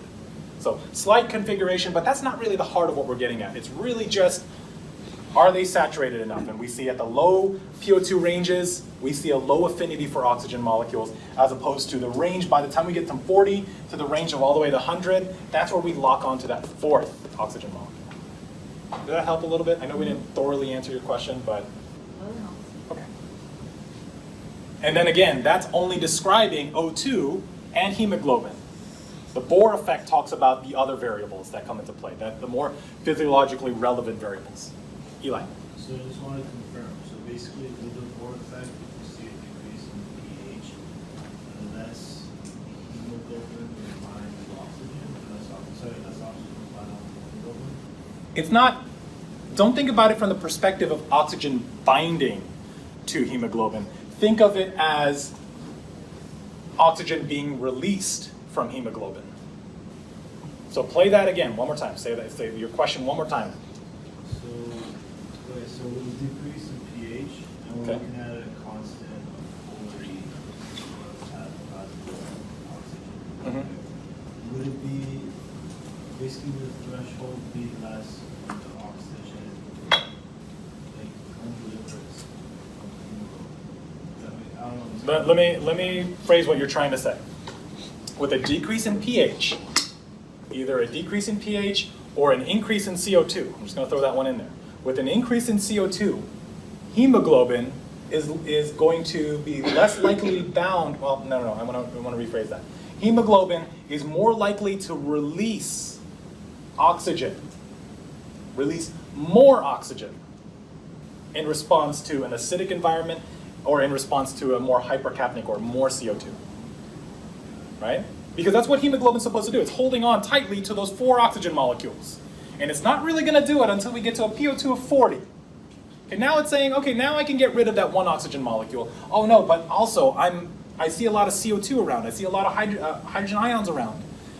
That tissue probably needs a little bit more oxygen, so I'm going to go ahead and unload a little bit more oxygen for them.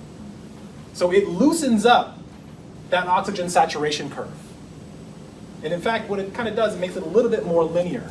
So you lose that linearity, kind of what Pamela was saying a little bit earlier. We get an area of low affinity, we get an area of higher affinity. By decreasing the affinity altogether, we're releasing more oxygen in response to these variables.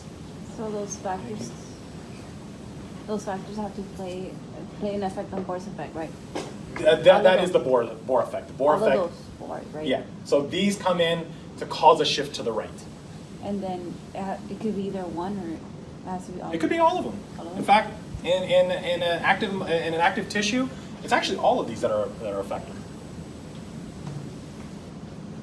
But if you were to take an experimental situation and take that hemoglobin and say hemoglobin is naturally binding to its oxygen, and start to introduce these one by one, and you'll see that's going to affect the saturation curve. Because what we've been talking about this entire time for the O2 saturation curves, all that's in, the only factors involved here, O2 and hemoglobin. That's it. How does hemoglobin bind to its oxygen molecules? That's how it binds. But now you've got other competing factors, like CO2 and temperature and acids, and that affects it too. So basically, Hence where my cake analogy came in, but nobody got it. releasing oxygen, like whenever your temperature is high, I got it after. fever, Fever. just like your No, hemoglobin you didn't get it. in order for like your muscles to work or for the fever to go away. Not necessarily for the fever to go away. I don't want to. That's why I didn't really like the explanation of fever on there. It's more situations where tissues need oxygen. If tissues are going in and they're using that oxygen molecule to generate ATP. So like exercising. Yeah, exercise. So the effect of exercise will unload more oxygen into your tissues. That's pretty much what the Bohr effect is. That's exactly it. If you were to hit it in a nutshell and sum it down, like a quiz question or a test question or something like that, that would be it. So what did she say? Sorry about Something about a test question and a quiz question. So the effect of exercise, the effect of increasing exercise, where you increase the amount of CO2 or temperature, is going to unload more oxygen. So you're releasing more oxygen. Yeah, the hemoglobin is releasing more oxygen so that the tissues can use it. Okay? Everybody on the same page? All right, so now I want you guys to take that entire principle right there and let's flip it around a little bit. We've been talking about the oxygen saturation curve in response to CO2, acid, and temperature. Now, as I mentioned earlier, hemoglobin can also bind to CO2. As I mentioned in this prior slide, 23% of that CO2 is bound to hemoglobin. The other portion of it, the other 70% of the bulk of it, is through carbonic acid. But still, hemoglobin wants to also bind to CO2. So let's take a look at the Haldane effect. The general principle here, when there's less O2 carried by the hemoglobin, more CO2 can be carried. Here we see our hemoglobin wanting to bind to more CO2 than O2 in a hypercapnic environment. So what we want to look at is the principles of PCO2 with total blood CO2. So the response here, looking at this, with increasing PCO2, right? Where do we see increasing PCO2? Maybe somewhere in the systemic capillaries, somewhere in the active tissues. Where do we typically see a lower PCO2? We see that in the lungs. So I'm going to first draw that out. Lungs, and then muscle. As the partial pressure of CO2 increases, remember our law that we mentioned earlier, that the more CO2 that's dissolved in the blood, we see a linear increase in total blood CO2. And that should make sense. The higher the partial pressure of CO2, the more that's actually dissolved in blood. So we expect a linear response with that. Once we start to increase the amount of PO2, and we're going from a PO2 of 0 here, and going to a PO2 of 40, right? So now we're starting to increase the amount, all this right here is increasing the amount of O2. All this is increasing the amount of O2. And if deoxyhemoglobin is bound to carbon dioxide, and I'm now increasing the amount of oxygen, that means that oxygen is now starting to compete for those binding sites.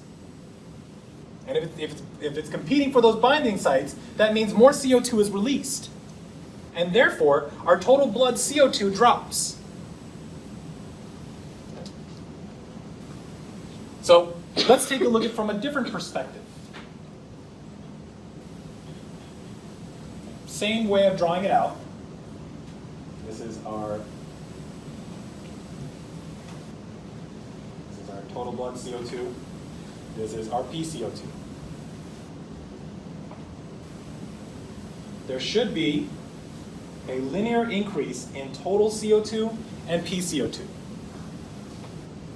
And as I mentioned earlier, PCO2 of 46 and then 40. And again, you don't need to necessarily know the numbers here to understand the principle. So high CO2 will be in the muscle. This will be in the lung. Now, when we start to take a look at the effect of oxygen,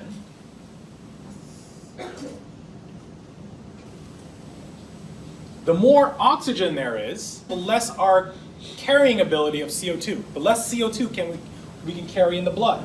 So we expect a decrease in this line. And what that line looks like is this. And that should make sense. The more O2, the less CO2 in the blood. Why? Because hemoglobin is wanting to bind more to oxygen now. So if hemoglobin is bound to oxygen, there's less CO2 bound to that hemoglobin.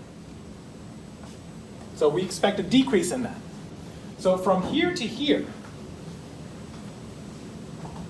and once again, let me draw in green. From here to here is our CO2 release.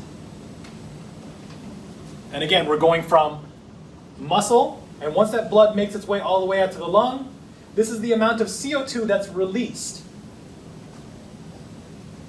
in the lungs. But due to the effect of increased oxygen, where we see in the lungs, we typically have higher oxygen levels. We see an increase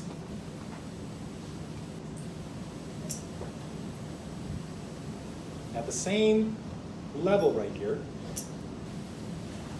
We see not only from here to here is how much CO2 is released, but all the way down to this next line, we see at that PCO2, we see an increase in the amount of CO2 release.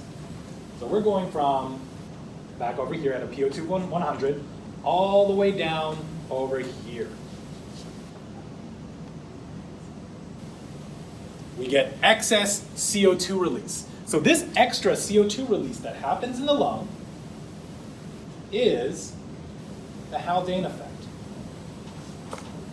And again, the Haldane effect is saying that due to the increase in O2, we're going to see more CO2 release. Again, very core principle behind it.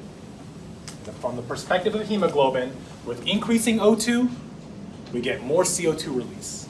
That's all that's taking place. Okay. And again, here comes our hydrogen ion, because technically what's taking place is that that hydrogen ion will play a factor, because that's going to come into carbonic acid, which I'll show you in the next slide. What questions do we have about the Haldane effect? Cool, because I got a video for you. I hope it works. The one that I want to send you that explains it really well is a guy named Salman Khan, who's from the Khan Academy. Does a really good job of explaining the Haldane effect and the Bohr effect. Obviously a lot better than I can. But nonetheless, he comes up with this image right here and draws it all out. But he took all these ideas from me. This is all my drawings. I didn't get any royalties to it, but nonetheless, he's making millions of dollars for it. All right, so now that's our summary. Let's take a look at, down to the molecular level, what's specifically happening. Now this is the roadmap of what's happening in external respiration and internal respiration. And in external respiration, again, taking place in the lungs, we get high O2 and we get low CO2. So let's explain first what's happening in external respiration. And we're all going to start with our first oxygen molecule. We've got a bunch of oxygen molecules in the alveoli. And it's going to diffuse across down its concentration gradient from the alveoli into the surrounding interstitial fluid through the pulmonary capillary wall. So all of this is happening in the lung. Well, let's be specific. This is alveoli. This is in our pulmonary capillary.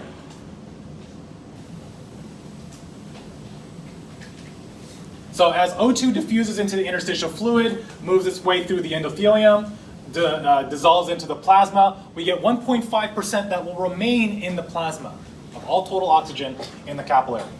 The others, again, hemoglobin is going to come in and bind to, or hemoglobin is going to come in and assist and carry the remaining 98.5% of that oxygen. So as that oxygen diffuses into the red blood cell, where we get 250 million hemoglobin molecules, a hemoglobin molecule that's initially bound to a hydrogen ion will come in and bind to that oxygen molecule. And that binding to the oxygen molecule will kick off that hydrogen ion. Okay? That hydrogen ion, what is it that hydrogen ion going to do? Once we get that increase in hydrogen ions, we have a buffer.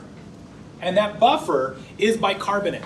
Anytime you're going to see acidosis, our bicarbonate is going to come in and buffer it. So our bicarbonate ion, which diffuses from the plasma, makes its way into the red blood cell, binds to that hydrogen ion. Once you have that hydrogen ion bind to the bicarbonate, you make carbonic acid. Carbonic acid then turns back into CO2 and H2O, carbon dioxide and water, by virtue of that carbonic anhydrase, an enzyme that we'll be talking about quite a bit. Carbonic anhydrase facilitates that conversion of carbonic acid into CO2 and water.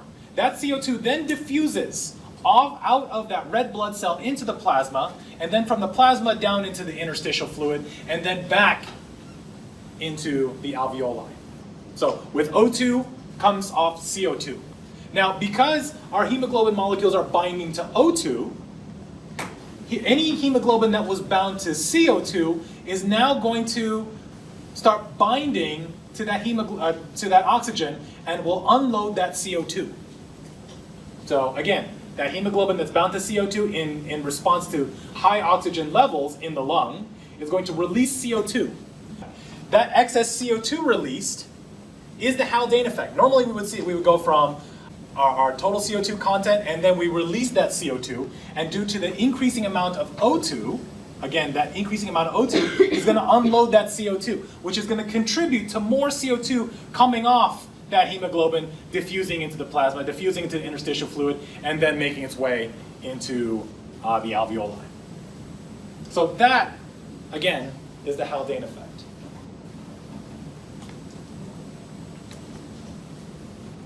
Now, looking at what's happening in internal respiration, again, almost the opposite of what's happening. take a look at all the players. You'll see O2, O2, hemoglobin, hemoglobin. You'll see our carbonic anhydrase, and you'll see, again, our hemoglobin bound to CO2. Now, in a hypoxic environment, such as the tissues, we have our tissue cells pushing out a bunch of CO2. That CO2 is going to, again, diffuse out into interstitial fluid, into the plasma. CO2 is going to diffuse into the red blood cell. CO2 now has two ways, of which 23% is going to bind to hemoglobin. Once hemoglobin binds to CO2, we'll see hemoglobin, more oxygen release. Where do we see that take place? We actually see it on the carbonic anhydrase side. So CO2 diffuses across, now it mixes with the water that's present in the red blood cell, turns to carbonic acid. That carbonic acid, again, differentiates into bicarbonate. Bicarbonate then shifts out into the cell where it becomes our buffer in the blood. That remaining hydrogen ion comes in and competes, comes in and binds to that hemoglobin, unloading that O2. Once that O2 is unloaded, it diffuses down its gradients back into the tissue. So again, playing that back up. All this right here is the Bohr effect. And once again, tissue cells that are high in CO2 that's getting released will get taken into the red blood cell, which will affect the hemoglobin already saturated. So in the presence of hydrogen ions, in the presence of CO2, in the presence of temperature, that will unload excess O2, which is the Bohr effect. We go from here down to this effect with a shift to the right. That released O2 then diffuses off into the tissue. Even simpler. In the presence of CO2, hemoglobin releases O2. What questions do we have about that? This whole thing about the chloride shift, again, you don't need to know the chloride shift. It's whenever you have you have an anion that leaves the cell, you got to have another anion that comes in to balance it out. Otherwise, if you keep purging out bicarbonate ions, it's going to keep getting more and more positive on the inside, which is not supposed to happen. Red blood cells got to remain electrically neutral.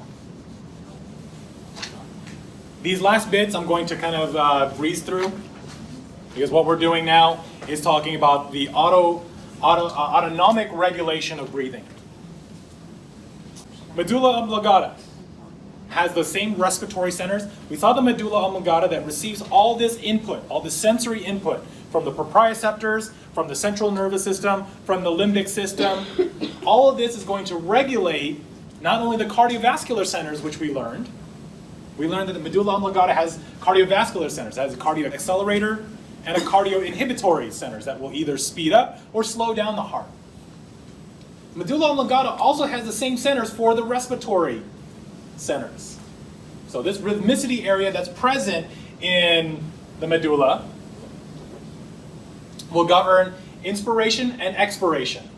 So what exactly does the inspiratory center do? Stimulates the diaphragm, and you don't need to know which nerves. Stimulates the diaphragm as well as the external intercostals, which contribute to normal, quiet breathing. So when you're taking a breath in, the inspiratory center is lighting up. You get all this electrical activity, you've got your neurons firing, and how long is it firing for? It's firing during the entire during the entire process of inspiration. So if you think about how long it takes for you to inspire versus how long it takes you to exhale, how long is your inhalation compared to exhalation? Inhalation is about 2 seconds. Exhalation is about 3 seconds. If you don't believe me, time it out. Think about how long it takes you to inhale versus how long it takes you to exhale. And again, during quiet breathing. Now let's take the other center. If this is the inspiratory center, the expiratory center is typically not firing during normal exhalation. Why is that? Well, exhalation, normal quiet exhalations, don't require any energy whatsoever. It's called passive exhalation for a reason. So naturally we're going to rely on the elastic recoil of the chest wall. We've expanded the lungs during inhalation. We're just going to passively let them squeeze down. When the diaphragm relaxes, you're going to get compression of the thoracic volume that will release air out. That's during quiet breathing. The only time the expiratory center fires is during forced exhalation. Okay? And what does the expiratory center fire off? It fires off action potentials that will innervate the internal intercostals and the abdominal muscles, namely the rectus abdominis, causing forceful exhalations. During quiet breathing, how long does it not fire for? About 3 seconds. So something has to regulate the timing of this. Inhale for two seconds, exhale for about 3 seconds. So you get your inspiratory center during quiet breathing. Fire, fire, fire, stop firing for 3 seconds. Fire, fire again for 2 seconds, stop firing for 3 seconds. What regulates that? These are areas in the pons. The apnoistic center coordinates the transition between the inhalation and exhalation. It does all the timing for it. Now the pneumotaxic center works to inhibit inspiration. So if this works against inhalation, the apnoistic center stimulates inhalation. So again, during quiet breathing, apnoistic center coordinates the transition between inhalation. Turn on inhalation, then turn off inhalation. Turn on inhalation, turn it off. The pneumotaxic center limits it. Okay? So this, to prevent hyperexpansion, I'll explain in 2 slides over. What else is going to send sensory feedback into the medulla? Well, we talked about this in our cardiovascular lecture, where we had central chemoreceptors and peripheral chemoreceptors. And what those chemoreceptors are doing, they're detecting, well, central detects the changes in the CSF. Peripheral chemoreceptors are detecting the changes in the blood. And if you go back to our first neurophysiology lecture, when we talked specifically about the central nervous system, we saw that the central chemoreceptors dip right into the third ventricle. And they're testing the CSF to find out how much hydrogen ions are in there and how much CO2 is present. So that should make sense. If I have a high amount of CO2 in the blood and a high amount of hydrogen ions, what better way than to feed information back to the medulla oblongata and say, you need to increase your ventilation. Start breathing a little bit more, increase your respiratory rate, increase your tidal volume, and get more air in and out in order to unload that excess CO2. Peripheral chemoreceptors are, again, located in the aortic and carotid bodies. There we talked about the baroreceptors, where that'll detect the changes in pressure. The same, next to the baroreceptors, you'll find the chemoreceptors that will detect not only hydrogen ions, or CO2, but also the levels of O2. Because these are areas that feed, again, the heart as well as the brain. So we also want to be able to detect O2 levels. Are O2 levels adequate? If not, then speed up respiration, increase your ventilation. So all of that, when we saw the decrease in O2, we see our chemoreceptors feeding back into our control center. Again, our control center would be, in this case, the medulla oblongata, which would then cause an increase in ventilation, which therefore will see an increase in O2. All that, negative feedback. What starts off with low O2 results in an increase in O2. The other areas, the cortex. Cortex, again, we mentioned earlier in the very beginning, our peripheral nervous system lecture. We said that autonomic regulation of the lungs, we still have some voluntary control over it. So if I tell all of us right now to start controlling your breathing, you certainly can. You take over it. It's voluntary control. So the cortex has innervations into the same areas. Other things, proprioceptors. Proprioceptors that are involved in motion. So if you start moving around, that's going to send sensory feedback in, letting us know that we need to start increasing ventilation to ramp us up. Other areas, the emotions, our limbic system. Take us in situations where we're angry, or I guess maybe sad, or fired up, wherever it is. You notice when you're super angry, watch somebody. They'll start breathing a little bit heavier. Nostrils start to flare. Why is that? They're not doing anything. They're not running. Nothing's happening. But Not only are we firing off our emotions, but we're also increasing the sympathetic drive. So again, the sympathetic pathways will again increase ventilation. So not only do we see an increase in heart rate, we can see an increase in cardiac output, we also naturally would want to see an increase in ventilation to increase the amount of O2 and CO2. Take, for instance, runners, take athletes, Olympics. Watch them right before, or anybody that's been an athlete, if, for instance, track. You get people that are on the blocks about to sprint. Do you think their heart rate is low? You think their ventilation's low? No. Everything's firing up. They've got their heart rate already up. If you measure people right before they start a race, their heart rate's already up at about 150, 160. Their ventilation, they're already breathing fairly heavy.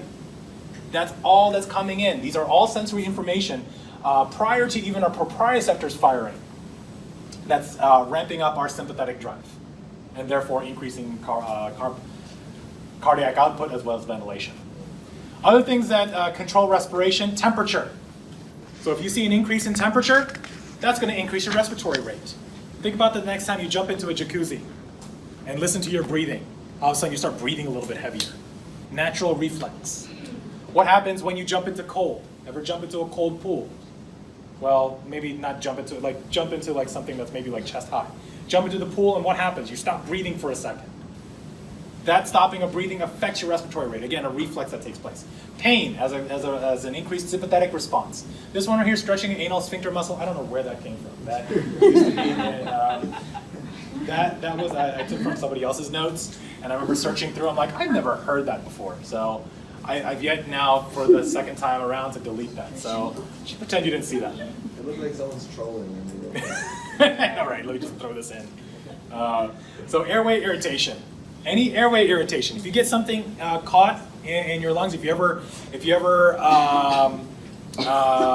drink water or something like that, and you get water down the wrong pipe, obviously you're going to stop breathing. You're not trying to get that water all deep right into your lungs. You stop breathing for a second. The cough reflex plays a major factor. So anything that comes in into the carina of the lungs, right where we split between the primary bronchi, anything that comes in and irritates the airways will stop your breathing. Again, feeds information back to the medulla to stop inhalation from taking place. Also the effects of blood pressure. Hypotension, increase in respiratory rate. Hypertension, you see a decrease in the respiratory rate. Initial response to pollutants, basically what it comes down to, your initial response, if you think about the fires that took place, all that ash that's in the air.